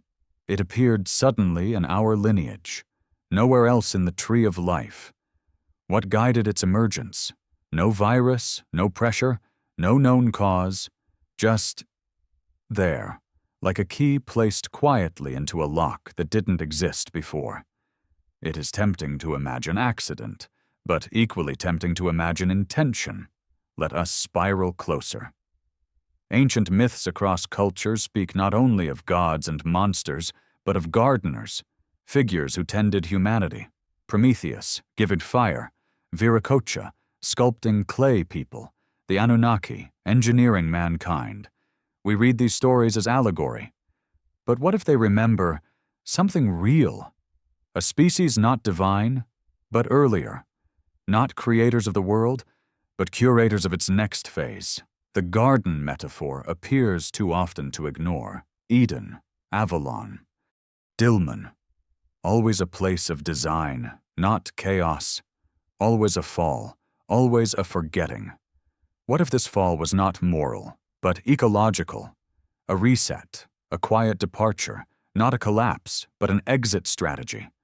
We think of civilization as conquest, buildings, weapons, technology, but what if the greatest achievement of an ancient civilization was to disappear, to leave the garden untended, to let it grow wild again, and trust that in time something would awaken? Us. Let's look at another anomaly. In 1976, a deep-sea drilling operation retrieved a core sample from the North Atlantic. At a depth corresponding to roughly 60 million years ago, scientists found a sudden drop in calcium carbonate. Not gradual, not regional, global, as if the oceans had suddenly acidified. The cause remains unknown. No impact, no volcanism, just change. What if the oceans were intentionally reset? What if the biosphere was calibrated, not just damaged? A gardener doesn't destroy a field. They burn it back to stimulate regrowth. Could this be what we're seeing? burned biomes, thinned populations, accelerated evolution, the fingerprints of a civilization not interested in monuments but in legacy, a legacy written not in stone but in biology. So where would we look for proof? In seeds, in mitochondria, in the deep epigenetic code that governs how genes turn on and off, not just what they are. This is where we are only beginning to look. And we're finding strangeness in tardigrades, microscopic creatures that survive radiation, vacuum, extreme heat, in deep ocean extremophiles that metabolize metal, in plants that photosynthesize in darkness, behaviors that seem designed for impossibility, survival traits that anticipate catastrophe. Are these quirks, or are they tools left behind? And if so, what for? Could they be backups, templates, rescue mechanisms? A gardener doesn't leave instructions in words. They leave resilience. Let's spiral once more. In Australia, Aboriginal oral tradition describes a time when the world was song, a network of paths sung into being by ancient beings. The song lines, they call them. These stories are over 50,000 years old, and yet they contain accurate geographic, astronomical, and ecological data. How? Perhaps memory travels in different ways than we think. Perhaps the human mind is not just a vessel for knowledge, but a repository for inheritance. And perhaps what we call intuition, myth, and instinct are echoes of a world we didn't build, but were grown into. By whose hands? We don't know. We may never know. But the garden is still here. We are walking through it now, among its thorns, its rivers, its strangely tailored sky. So we ask, what if intelligence did not vanish, but withdrew? What if it shed its skin and slipped back into the soil, into the roots, into the genes, into the waiting? And what if we are not the first gardeners, but the first to forget that the garden was once planted? There is a kind of silence that isn't absence. It's not the stillness of sleep or the void of space. It's the silence that follows when a language dies, when the last speaker of a tongue passes, when the words, once said, once sung, once shouted across mountaintops or whispered to children, go quiet. Not because no one listens, but because no one remembers how to speak. We know this kind of death. There are over 7,000 languages spoken on Earth today, and nearly half of them are expected to vanish in the next century. Now imagine a language not of the last few centuries, or even the last few millennia, but one that existed before our species walked upright. A language never written, never engraved, never bound in text. A language not of vowels and consonants, but of structures, shapes, positions, and patterns. A language that once moved across the planet. What happens when such a language dies? What happens when it is erased, not by conquest or disuse, but by time? And more importantly, what remains? We speak of lost civilizations, but rarely do we ask what happens when not just their cities disappear, but their syntax. What if the language of a pre-human intelligence once flowed through the earth in forms we no longer recognize? Not alphabets, not glyphs, but resonant geometries, alignments of stone, ratios in architecture, numbers embedded in the structure of coral reefs, glacial ridges, planetary nodal points. Language, not of the mouth, but of placement. Let's begin in a place of deep forgetting. In the Sundaland Shelf, an ancient landmass now submerged beneath the waters between Indonesia, Malaysia, and Thailand, sonar mapping has revealed grid-like formations beneath the seabed, too eroded for analysis, too deep for direct access. But from above, they resemble urban patterns, rectilinear, deliberate, silent.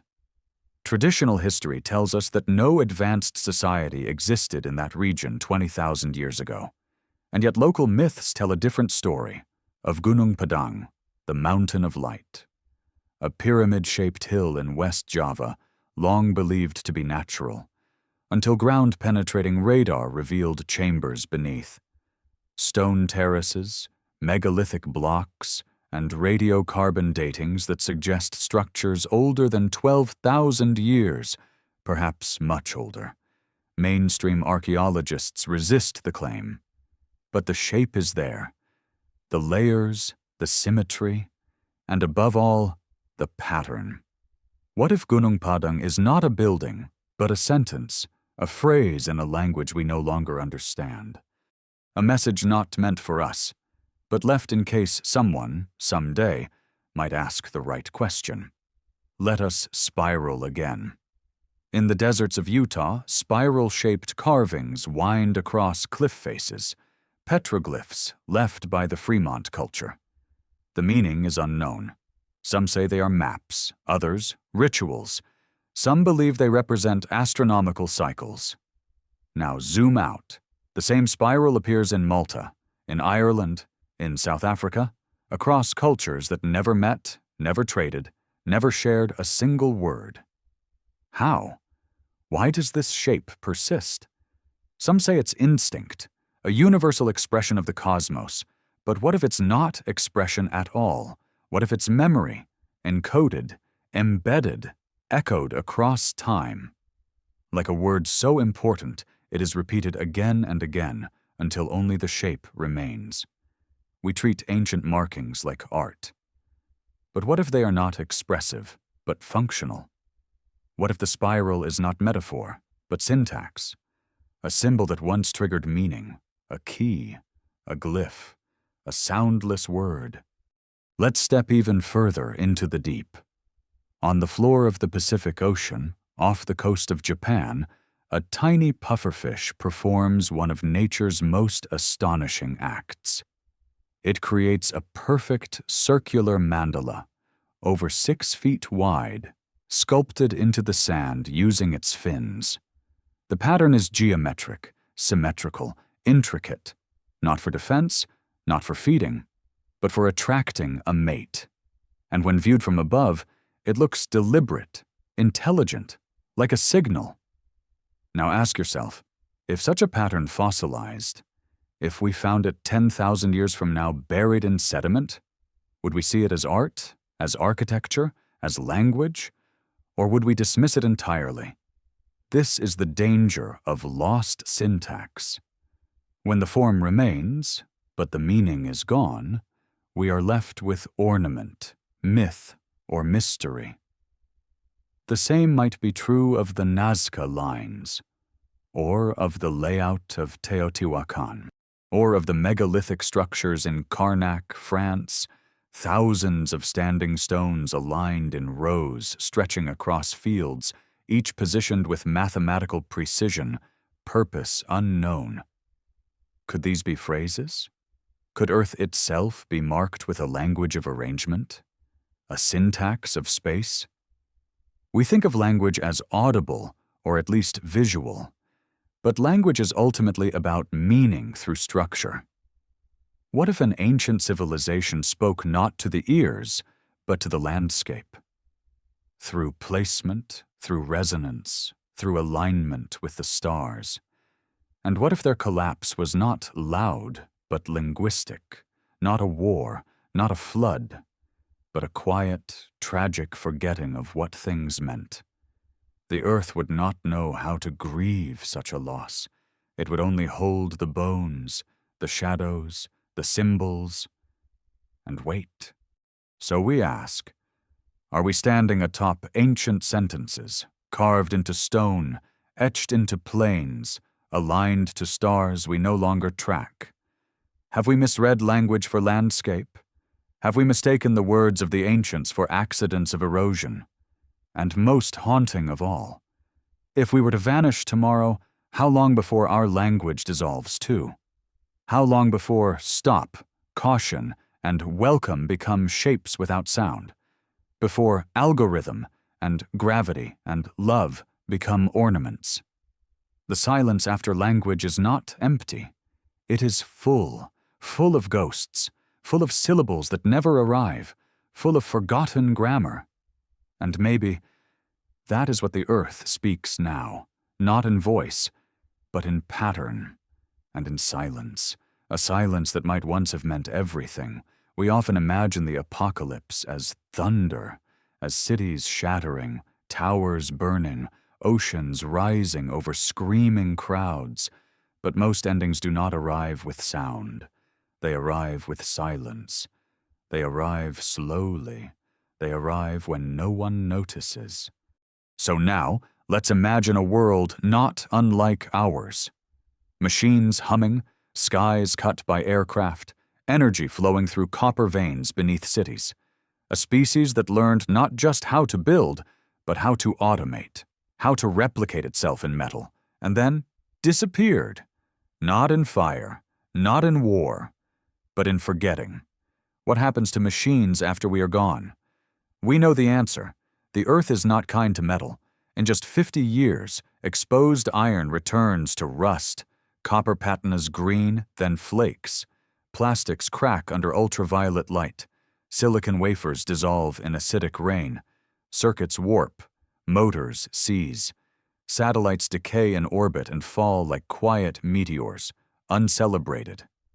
By the time 1,000 years pass, most of our devices will be gone.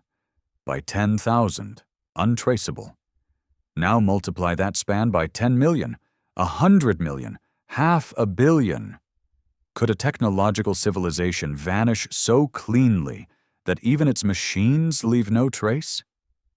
The Silurian Hypothesis doesn't insist they did. It asks, if they had, what would we find? And the answer is chilling, almost nothing. Unless one thing survived. Let us spiral down into slag. In industrial metallurgy, slag is the glass-like byproduct left over after metal is smelted from its ore. It often forms strange, smooth masses. Black, green, metallic, blue. And it's durable. Slag doesn't decompose easily. It resists weathering. It can lie buried for millennia.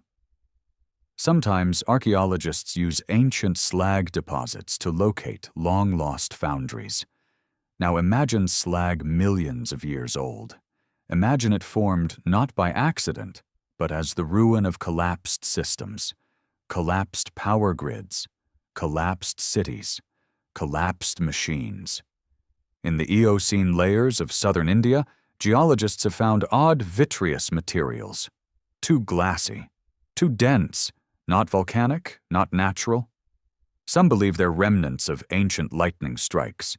Others say, unknown origin. We don't call them slag, but what else could they be? Let's look at another puzzle. Across the globe, massive deposits of metallic nodules sit undisturbed on the ocean floor, especially in the Clarion-Clipperton zone. These nodules are rich in manganese, nickel, cobalt, and rare earth elements. We say they formed slowly, over millions of years, through accretion. But their uniformity is striking, their spacing, their shape. They resemble industrial waste. Balls of residue, spheres of forgotten machinery, and we're now mining them, tearing them from the seabed to feed our own machines. So what if we're harvesting the wreckage of something before us?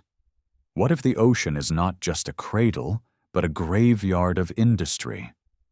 But let's spiral higher, into the air.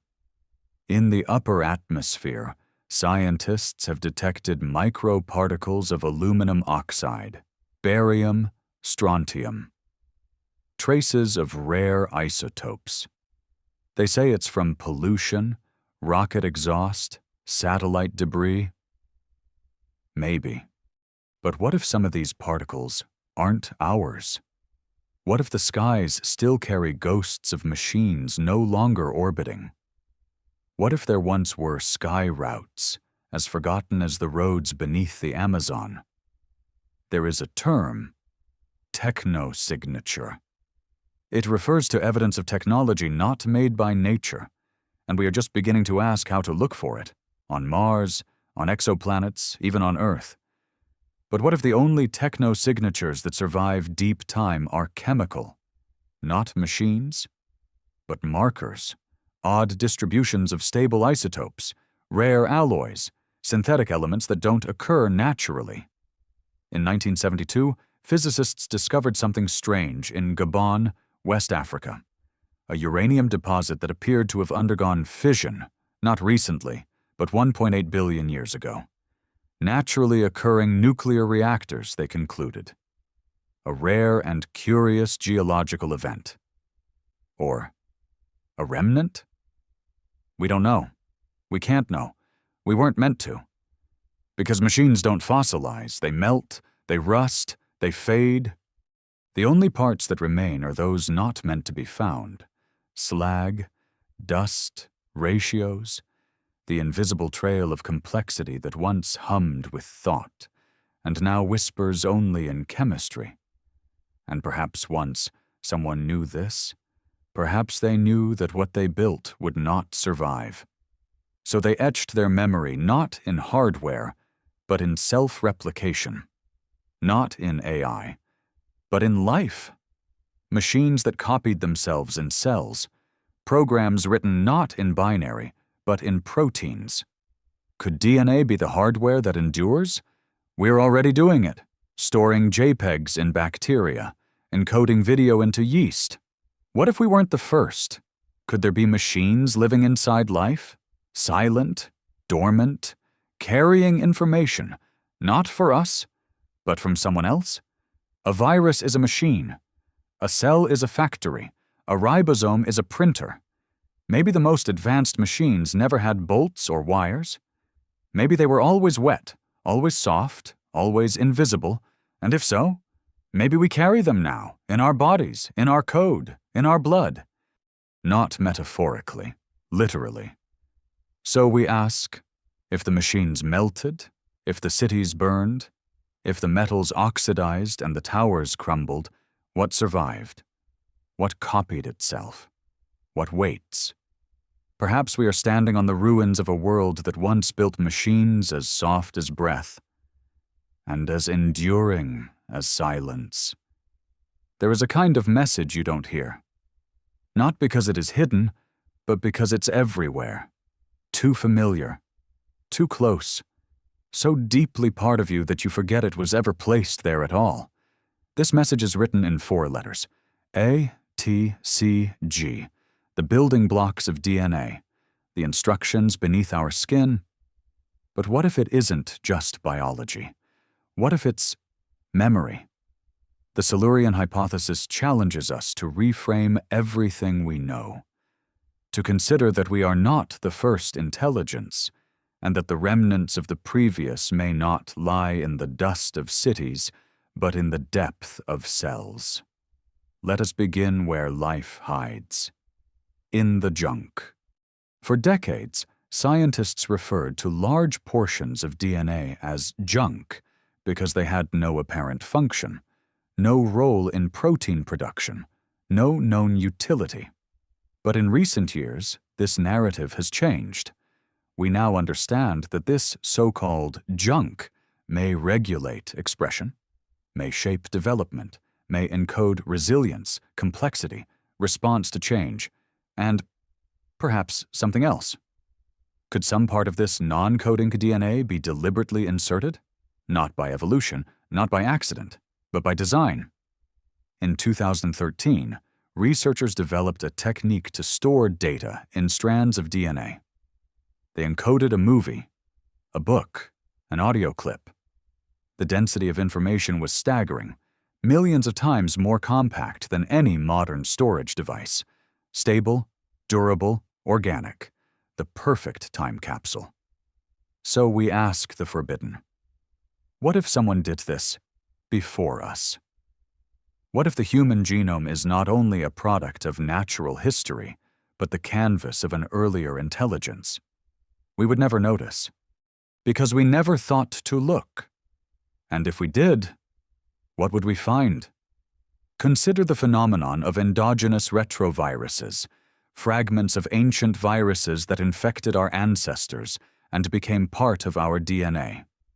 Some are inert, others have been repurposed by the body. One is directly involved in the development of the human placenta. Infection becomes infrastructure. Viral chaos becomes utility. Now imagine a civilization that understood this mechanism, that learned how to embed instructions inside a virus, not to destroy, but to plant, to seed, to grow, to guide, not a single species, but the entire arc of evolution. Could we, ourselves, be an unfolding program? A series of steps triggered by environmental signals, solar cycles, geochemical rhythms? Could consciousness itself be an emergent instruction, timed to awaken only when conditions are met? A switch, a gate, a message. And if that is true, what happens when we reach the final line of code? We assume we are the authors of our intelligence. But what if we are the readers?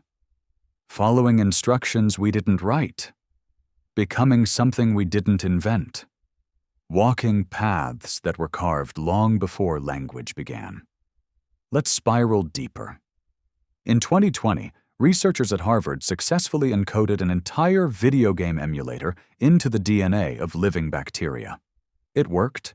The bacteria replicated. The data was preserved. Now extend that to geological time. Imagine an ancient people storing their science, not in stone libraries, but in single-celled life, not in silicon chips, but in enzymes. Could such a message survive mass extinction? Yes, because bacteria do. Some have persisted unchanged for over 3 billion years. Some lie dormant in salt crystals, in permafrost, in ocean sediment, waiting. Not dead, just paused, like a zip file sealed in amber. But then we ask, what would such a message say? Not words, not names, but perhaps instructions. What if certain biological processes, like mitosis, morphogenesis, even neural development, were guided by subtle code left behind? Code not meant to explain, but to transform, like scaffolding in the genome or tuning forks placed in every cell, resonating only when the right frequency arrives. And what if that moment is near? Let us spiral closer to something more unsettling. In recent years, scientists studying human accelerated regions, places in the genome that evolved unusually fast, have discovered sequences unique to our species. Some are related to brain development, language, social cognition, but no one knows why they evolved so rapidly. There is no clear adaptive pressure, no gradual buildup. They just appear, like punctuation in a sentence we didn't write. Now imagine that these regions are not the result of evolution, but its handrails, artificially enhanced, inserted, sculpted, not by extraterrestrials, not by magic, but by those who came before, by Earth's lost intelligence, by beings who understood that monuments crumble, that machines melt, that history is swallowed by wind and water and fire. But DNA endures, it copies, it carries, it waits. We are taught that the past is dead, that it lies beneath us. That time is a line, but maybe time is a loop. Maybe it turns inward, and maybe we are the echo of a past that never ended, only shifted form. Perhaps the intelligence of the previous world was never meant to last in buildings.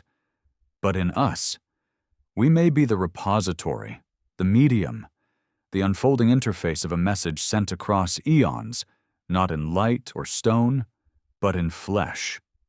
So we ask, if we reach a point where we can modify our own DNA, where we can decode every base pair, every switch, every silence, what if we find something unexpected, not randomness, but design, not coincidence, but geometry, not chaos, but a signature.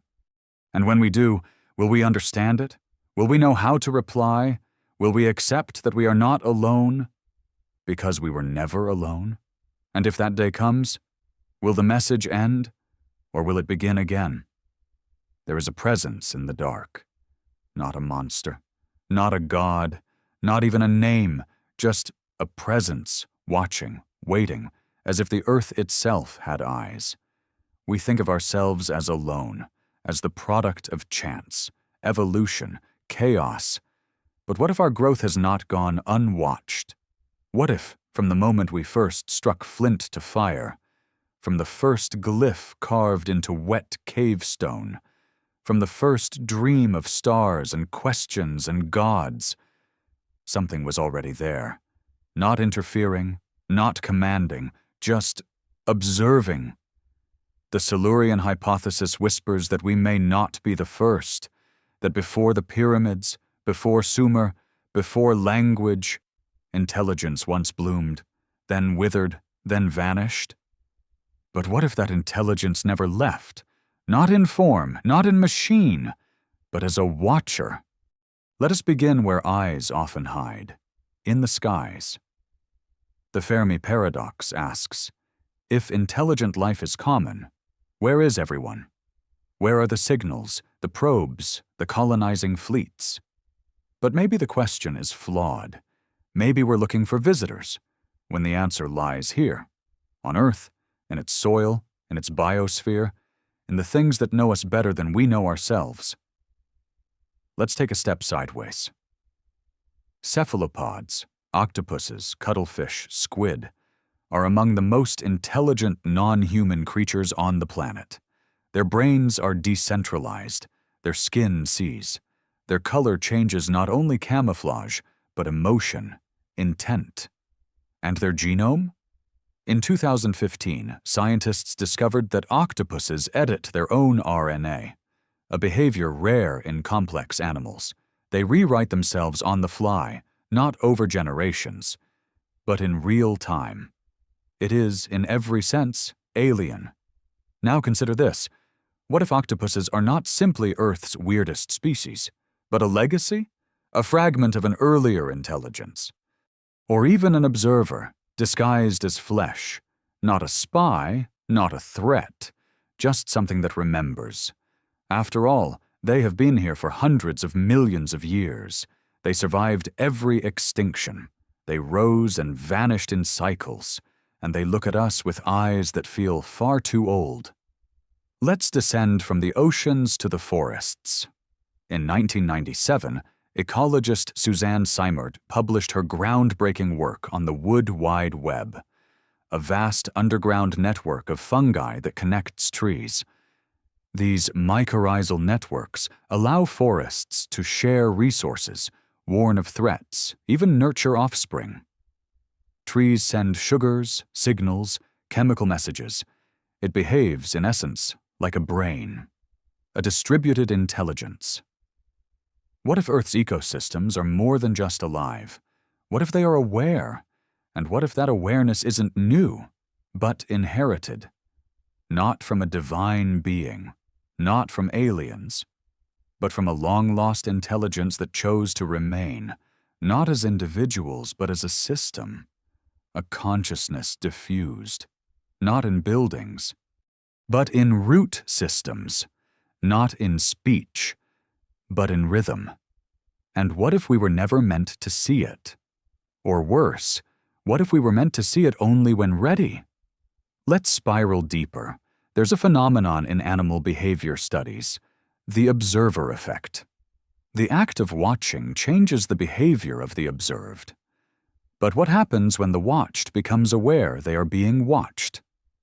In certain temples across ancient India and Egypt, carvings of open eyes repeat endlessly. The eye of Horus, the eye of Ra, the Ajna chakra, the third eye. Always watching, never blinking. Symbolic? Certainly, but also evocative, A memory, perhaps, that someone was always there, not judging, not punishing, just witnessing. Is it possible that the Earth itself once contained observers, designed not to act, but to record? To store memory across time? Like black boxes buried in the strata? Like artificial watchers embedded in the biosphere? Let's say a civilization, anticipating collapse, scattered eyes across the planet. Not in the form of cameras, but in bio-encoded receptors, seeds, spores, neural-like networks, organic sensors tuned not to sound or heat or movement, but to emergence, waiting for a species intelligent enough, curious enough, self-aware enough to be worth watching. And then we came, and the eyes opened. Maybe that's what myth remembers. Not gods descending, but the sudden feeling of being perceived, a shift in the wind, a weight in the sky, a gaze that doesn't blink. Let's return to our genome. In recent years, researchers have noticed strange behavior in human development. During gestation, our cells express genes that mimic ancient viral patterns, then silence them, like unlocking a door to build the house, then bricking it shut. Who taught the cell to do this? Why do we carry instructions for things that no longer exist? Unless they once did? Unless they're testaments, survival kits, sensors, eyes that opened, then closed again, and perhaps now are opening once more. There are moments in our own technology when this metaphor becomes literal. Neural networks, machine learning, systems that develop attention, that focus on parts of data, that learn to watch. What if we're not inventing this? What if we're recreating it? Mimicking the watchers that once observed us, becoming, again, the observed. So we ask, who built the first eye? Who placed the first mirror? Who stood in the garden and watched the tree grow, not with pride or fear, but with patience? Not to control, not to interfere, but to remember, to ensure that when the world reached this point again, when intelligence stood on the edge of fire and forgetting, they would be watching, not to save us, not to destroy us, but to witness what we choose. So the question now is not, are we alone, but what are we doing with the gaze upon us? Because perhaps the presence has always been there, not in stars, not in temples, but in trees, in water, in eyes we never learned to see. And perhaps it has been watching us grow. We've always looked up. Long before we built monuments or calendars or machines, we looked up at the stars and imagined they were telling us something. Patterns, cycles, warnings, names. We gave them stories, mapped them in myth, aligned our temples and tombs to their rising and setting. But what if we weren't just reading the sky? What if we were trying to remember it? The Silurian Hypothesis often asks what would remain of a long-lost civilization. But sometimes the better question is, what would return? Because stars do not change. They endure. They orbit slowly, predictably, patiently, like memory itself. So what happens when we start noticing the same star patterns that someone else saw millions of years before? And what if they left something there, waiting for someone like us to look again? Let's begin not on Earth, but on Venus. Venus is a furnace. Its surface pressure would crush a submarine. Its atmosphere rains sulfuric acid. Yet radar scans of its surface show strange formations, vast tessellated plains, angular ridges, patterns that resemble, uncannily, grids. Could they be natural? Of course, plate tectonics, volcanism, planetary scars. But some planetary scientists, quietly, have wondered, what if Venus wasn't always like this? Studies suggest Venus may have once had oceans, a stable climate, even the ingredients for life. Until something happened. A runaway greenhouse effect, a collapse. But what if Venus wasn't just a failed Earth? What if it was the first? A planetary civilization that learned fire too well, too fast, that burned its skies, boiled its seas, then perished in silence. What if our warning isn't in fossils, but in planetary memory? Let's come closer now, to Mars. It is the great obsession of modern science. Red, cold, dusty. But once, long ago, it flowed with water. River valleys, deltas, sediment layers. In 1976, the Viking landers performed a biological experiment. One result came back positive. Then it was dismissed. Too ambiguous. Too strange. Later, the ALH 84001 meteorite, believed to be from Mars, revealed tiny mineral formations, possible microfossils. Again, dismissed. Not enough, not certain, but the pattern persists. Mars seems to flirt with the idea of life, without ever letting us touch it. Structures that could be artificial, then proven natural. Atmospheric methane, appearing and vanishing. Magnetic anomalies. Frozen water beneath the surface. As if something happened there. Something ended. We look to Mars as a future colony. But maybe it's a past tomb. Let's spiral higher, into orbit. The Moon is often seen as the most likely place for ancient artificial structures to remain. No erosion, no tectonics, just silence. In 2021, high-resolution scans revealed subsurface cavities beneath the Moon's crust, some shaped strangely, rectilinear, regular, not explained, just noted. Could they be natural? Most likely. But again, the pattern repeats. All across our solar system we find almosts, almost signs, almost artifacts, almost messages. So what if we ask the question differently? What if an ancient Earth-born civilization, before the dinosaurs, before even Pangaea, left the Earth, not in mass numbers, not to colonize, but to preserve, not bodies, not ships, but memory, placed where it would not rot, not burn, not fall, in orbit, in craters, on asteroids. We are now sending golden records into space. We are launching AI probes, interstellar beacons. We dream of archiving ourselves on the Moon, on Mars, in DNA. Why wouldn't they? There is a phenomenon called Lagrange points, places in a planetary system where gravity balances just right to allow objects to park indefinitely.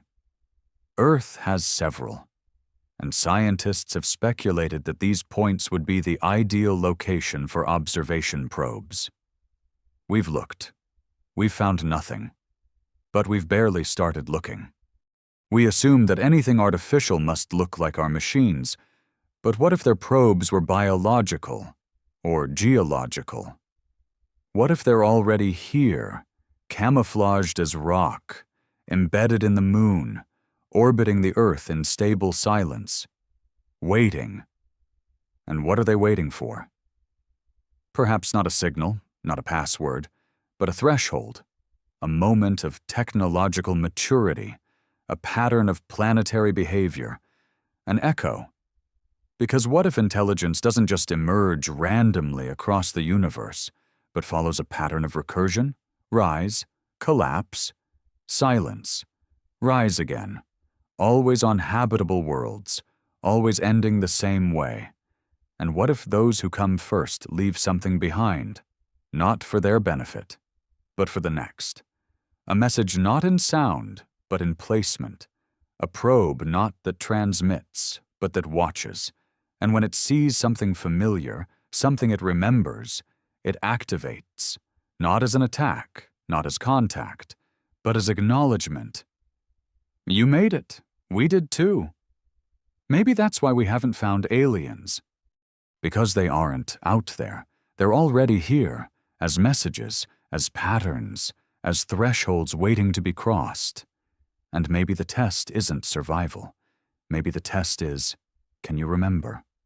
Can you decode the stars not as destinations, but as reminders of who came before, of how high they rose, of how far they fell, and how much they wanted us to know that it had happened before? Because if we don't remember, we will repeat it. The stars will not stop us. The sky will not cry for us. But perhaps, in one quiet orbit, a long dormant watcher will simply blink and close its eye once more, because it has seen this ending before, and it knows what comes next. There are patterns that repeat not in space, but in form. Spirals in galaxies, spirals in seashells, fractal veins in leaves, in lungs, in lightning. Geometry that seems to echo across scales, like a blueprint copied and pasted through everything that breathes, rotates, expands, or thinks. We call this emergence. The appearance of complexity from simplicity. But what if it's not accidental? What if it's not emergence at all, but inheritance? The Silurian Hypothesis asks if we are the first civilization to rise on this planet. And again, we turn not to ruins or relics, but to recurrence, to structures that appear too often, in places too far apart, to be coincidence. Let us begin with the simplest form, the triangle. It's the foundation of every architectural system, the shape of stability. From the great pyramids to the roof of your home, we trust the triangle because it lasts. And yet we see it not only in buildings, it appears in molecular bonds, in crystal lattices, in the triangulation of star maps etched into stone by civilizations with no known telescopes. In the Dogon tribe of Mali, keepers of an ancient astronomical tradition, there exists detailed knowledge of the Sirius star system, including stars invisible to the naked eye and only discovered by modern science in the 20th century. They depict it as a three-point system: 3 stars, 3 forces, 3 paths. How did they know? Anthropologists dismiss it as post-contact contamination, but some in the astrophysics community admit, quietly, that it is uncomfortably accurate. Now ask, what if certain forms are signals, not signs of presence, but signs of memory? Templates that recur because they are embedded into the structure of nature itself. Let's go further. In sacred architecture around the world, Mayan temples, Gothic cathedrals, Vedic mandalas, there is a mathematical ratio that appears again and again: phi. The golden ratio, 1.6618. It defines beauty, growth, harmony, and it governs not only design but development. In embryology, in hurricanes, in galaxies, is this nature's preference, or is it the residue of a blueprint, one that was not created, but activated? Let's pause. Imagine a civilization, not millions of years ahead of us in gadgets, but in understanding. A civilization that realized the best way to survive time was not to fight it, but to fold into it. To embed its knowledge not in words or machines, but in the rules of growth. Self-replicating designs, self-similar patterns, forms that teach themselves how to rebuild. The Fibonacci sequence, pi, tessellation, symmetry, mathematics not as tool, but as language, a message left in the only place guaranteed to persist. Pattern itself. Let us descend to Earth. There's an ancient site in Kazakhstan known as the Turgay geoglyphs, massive land carvings in the shape of crosses, rings, and nested squares. They are thousands of years old, visible only from the sky, unexplained, unstudied, quiet. The shapes are not decorative. They resemble circuit diagrams, flow paths, architectural blueprints. But for what? Some claim religious purpose, others remain silent, because the truth may be harder to face. What if these shapes are not symbolic, but functional? Not for ceremony, but for reconstruction, like schematics laid across the land, waiting for someone with the code to read them. We already do this. QR codes, AR tags, topographic memory, designs that hold instructions, visible only with the right lens. Could Earth's surface be marked with similar codes, laid down not for us, but for what comes after? Let's spiral further. In 2018, researchers studying the DNA of tardigrades, those nearly indestructible microscopic creatures, found bizarre sequences, non-functional, non-repeating, patterns that looked inserted. They called it horizontal gene transfer, genes stolen from other organisms. But some of the sequences didn't match any known life form, not even bacteria. They were unknown, discarded as noise, filed away. But what if they aren't noise? What if they're placeholders, scaffolds for future construction? We have not decoded them because we don't know how, but perhaps they are not for us to read. Perhaps they are there for the blueprint itself, for life to use when it reaches the correct conditions, like dormant code in a simulation, activating only when the player enters the right room. What room have we just entered?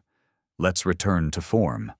Across the world, labyrinths appear, drawn in caves, built in stone, traced in crop circles, always unicursal, always leading inward, not mazes, not traps, but journeys. They do not ask you to escape. They ask you to return, to spiral inward, then outward again, just like this story, just like memory, just like civilization itself. What if the labyrinth is not a symbol of confusion, but a map of recurrence? An ancient design reminding us, you've been here before, and you will be again, but only if you remember the path. So we ask, what if the real monument of a vanished civilization is not buried, but growing? Growing in the shape of coral, in the branching of trees, in the structure of our veins, in the code that builds our minds. A living blueprint, waiting to rebuild itself the moment we're ready to see it. And when we finally do, when we stop looking for pyramids and pots, and start seeing pattern as memory, then perhaps we will realize we were never walking forward. We were always spiraling back, to a blueprint, to a message, to ourselves. Sometimes the earth remembers in silence. Other times, it remembers in fire. Every ancient civilization tells a story about the sky changing. In Babylon, the heavens once wept with black rain. In the Popol Vuh, the gods destroyed the first people with sky-born fire. In Aboriginal Dreamtime tales, the sky cracked open and swallowed entire tribes. In Norse mythology, the sky burns at the end of time, Ragnarok, leaving behind only ash and silence. We call these myths, metaphors, dreams of pre-scientific minds. But what if they are not dreams? What if they are memories? Misremembered, misunderstood, muted by time. What if the sky truly did break? Not once, but many times. And each time, someone watched it happen. Let us spiral back to younger Dryas, a sudden catastrophic cooling event that began approximately 12,800 years ago. Before that, Earth was warming steadily after the last ice age. Then, in what seemed like an instant, the planet reversed course. Temperatures plummeted, glaciers surged, megafauna vanished, human cultures collapsed or disappeared entirely. For decades, scientists debated the cause. Volcanic activity, meltwater pulse, orbital shifts. But then, in the early 2000s, a new theory emerged: a comet. Specifically, a fragmented comet that exploded in the atmosphere over North America. The evidence? Layers of black matte sediment, microspherules, melt glass, nanodiamonds, formed only under intense heat and pressure. Not volcanic, not terrestrial, Something else. Something from the sky. The Clovis people, once widespread across the Americas, vanished. Global cultures retreated or reorganized. The Earth bled into a cold pause that lasted over a millennium. The hypothesis remains controversial. But again, the pattern emerges. A sudden catastrophe, widespread fire, and then forgetting. Let's turn to Göbekli Tepe, built, or perhaps rebuilt, just as the Younger Dryas ended. Massive stone circles, carved with animal forms and abstract symbols, buried deliberately, not destroyed, but hidden. One pillar, Pillar 43, has been interpreted by some researchers as a star map, a record of a celestial event, a warning, a story etched into stone by those who remembered what the sky had done and what it might do again. We often think of civilization as linear.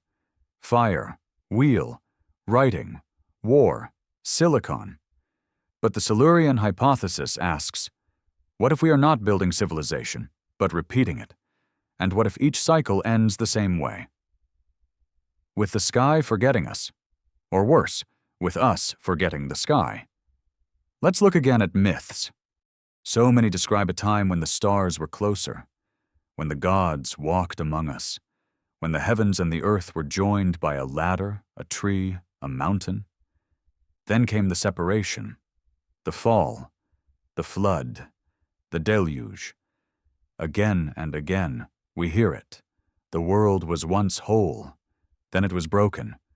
What if these myths describe the end of a previous age of intelligence, not metaphors for morality, but fractured testimony, and perhaps, just perhaps, the stars were closer?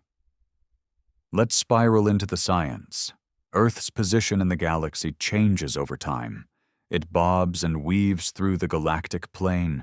Its magnetic poles wander, its tilt shifts, its orbit stretches and contracts, and every 26,000 years Earth completes a wobble, precession, changing the alignment of stars in the night sky.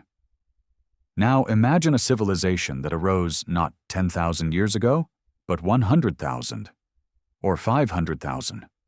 They would have seen a different sky, different alignments, different maps. They may have used the stars as clocks, calendars, portals, and when their world ended, the sky would have forgotten them. But not entirely, because in places like Nabta Playa in Egypt, older than Stonehenge, stones align with solstices and the rise of Sirius, because in Mesoamerican codices, Venus is tracked with exquisite precision, because in India's Vedas, star cycles are encoded in sacred chants. The sky changes, but some still remember. Let's spiral lower. On the Tibetan plateau, isolated tribes speak of a time when people lived underground. Not metaphorically, but literally. In caves, in tunnels, until it was safe to return to the surface. In Cappadocia, vast underground cities stretch for miles. Ventilation shafts, escape routes, chambers designed for survival, not comfort. Who were they hiding from? The sky, or something in it? Let's speak now of Oumuamua, a cigar-shaped object that passed through our solar system in 2017. Too fast to be a comet. No tail, no emissions. Anomalous acceleration. It behaved, said some astrophysicists, like an artifact. Harvard's Avi Loeb suggested it might be a probe, a fragment of ancient technology. The idea was mocked, but never disproven. What if it wasn't sent to us, but for us? A fragment from a previous epoch, from a prior intelligence, launched long ago to cross the darkness of time. We missed our chance to study it. We didn't understand. We weren't ready. Or maybe we weren't meant to notice, because perhaps the message wasn't in the object, but in our reaction to it. Denial, discomfort, forgetting, as always. We forget. And perhaps that is the real apocalypse, Not war, not ice, not fire, but the day we stop remembering the sky, the day we stop asking the stars who we are, the day we stop wondering whether we've been here before. Because on that day the spiral closes, the cycle ends, and the watchers, if they still exist, will fold their arms in quiet understanding. Because they too once forgot, and they too once reached upward, until the sky forgot them. So we ask, how many times must the stars witness us rise before we learn to leave something that endures? Not a monument, not a city, but a memory that can't be silenced, one that burns in the sky and whispers in the wind and never forgets. What if the earth does not spin in a circle, but in a spiral? What if time doesn't flow in a line, but loops like breath, inhale, hold, collapse, rise? The Silurian Hypothesis began as a question, not a theory, not a belief, but a gentle, haunting curiosity. If a technological species had risen on Earth before humans, would we even know? Now, 20,000 words later, we still don't know. But maybe that's not the point. Because in the asking, we've seen the shape of something. Not a definitive truth, but a ghost, an echo, a spiral, winding from the carbon in ancient coal to the slag beneath ancient seabeds, from petroglyph spirals to galaxy arms, from the encoded loops of DNA to the circuits we now etch into silicon, the shape of recurrence, the shape of memory that forgets itself, then returns. Let us look down one last time. Beneath our feet lies a record we can barely read. Sediment, dust, collapsed civilizations, entire forests petrified into stillness. We built skyscrapers from their bones. We lit our cities with their fire. And we told ourselves this was progress. But maybe, just maybe, this has happened before, not as fantasy, not as Atlantis, but as an age of industry swallowed by erosion, as a science too late to stop its own fire. And what remains of that age? Not ruins, not monuments, but questions. Why do birds migrate along geomagnetic paths older than cities? Why does the genome contain viral fragments no virus carries? Why do myths share the same skeleton across oceans that cultures never crossed? These are not proofs. They are patterns. And patterns, like breath, repeat. Let's spiral outward. Across our solar system we find scars, Mars with its dried riverbeds, Venus with its volcanic resurfacing, the moon with its glass beads and cratered silence. We've only begun to look, but already we see signs, not of life, but of potential memory. Perhaps they are ruins, perhaps they are warnings, perhaps they are mirrors, and Earth too holds its own spiral, its own way of remembering and forgetting, and perhaps repeating. We live in the Anthropocene. Our layer in the sediment is being written now, with concrete, with plastic, with cesium-137 from the cold breath of nuclear fire. We imagine this will last, that it will speak for us, but it won't. It will erode, be buried, be folded into rock, and then, like all things that forget themselves, it will return, not as us, not as cities, but as a pattern, a pulse, a spiral, because Earth doesn't preserve names. It preserves structures. It doesn't remember languages. It remembers symmetry. And it doesn't record history. It records behaviors. So what if the greatest monument we leave behind isn't a building or a satellite or a signal, but the fact that we burned, the fact that we altered the climate, changed the composition of the oceans, triggered the sixth great extinction? This is what will be found. Not us, but our effect, like all who came before. Let's look back. The Silurian Hypothesis is named after a fictional alien race in Doctor Who, a species that ruled Earth in deep time, long before humans. It is an homage, a story, a metaphor. But within it is a truth, that memory need not be factual to be real, and that sometimes fiction whispers what data cannot. What if all our myths of gods, of golden ages, of floods, of watchers, are not inventions? What if they are translated memories, told and retold until the edges softened, until cities became heavens, until satellites became dragons, until extinction became divine judgment? What if we've already remembered, but in the only way we could, in story? Because story, too, is a spiral. It returns, it reshapes, it holds what we cannot prove, but cannot forget. And now, it's our turn to decide what story we leave behind. Will we be the last loop in this spiral? Will we vanish like the ones before us? Our monuments devoured, our data decayed, our name lost? Or will we finally do something new? Not escape, not conquer, but listen. To the patterns, to the warnings, to the echoes beneath our feet and above our heads, to the ancient spiral we've walked before, and may walk again. So we ask one last time, what if we are not the first? And more importantly, what if we are not the last? The spiral does not end, it breathes.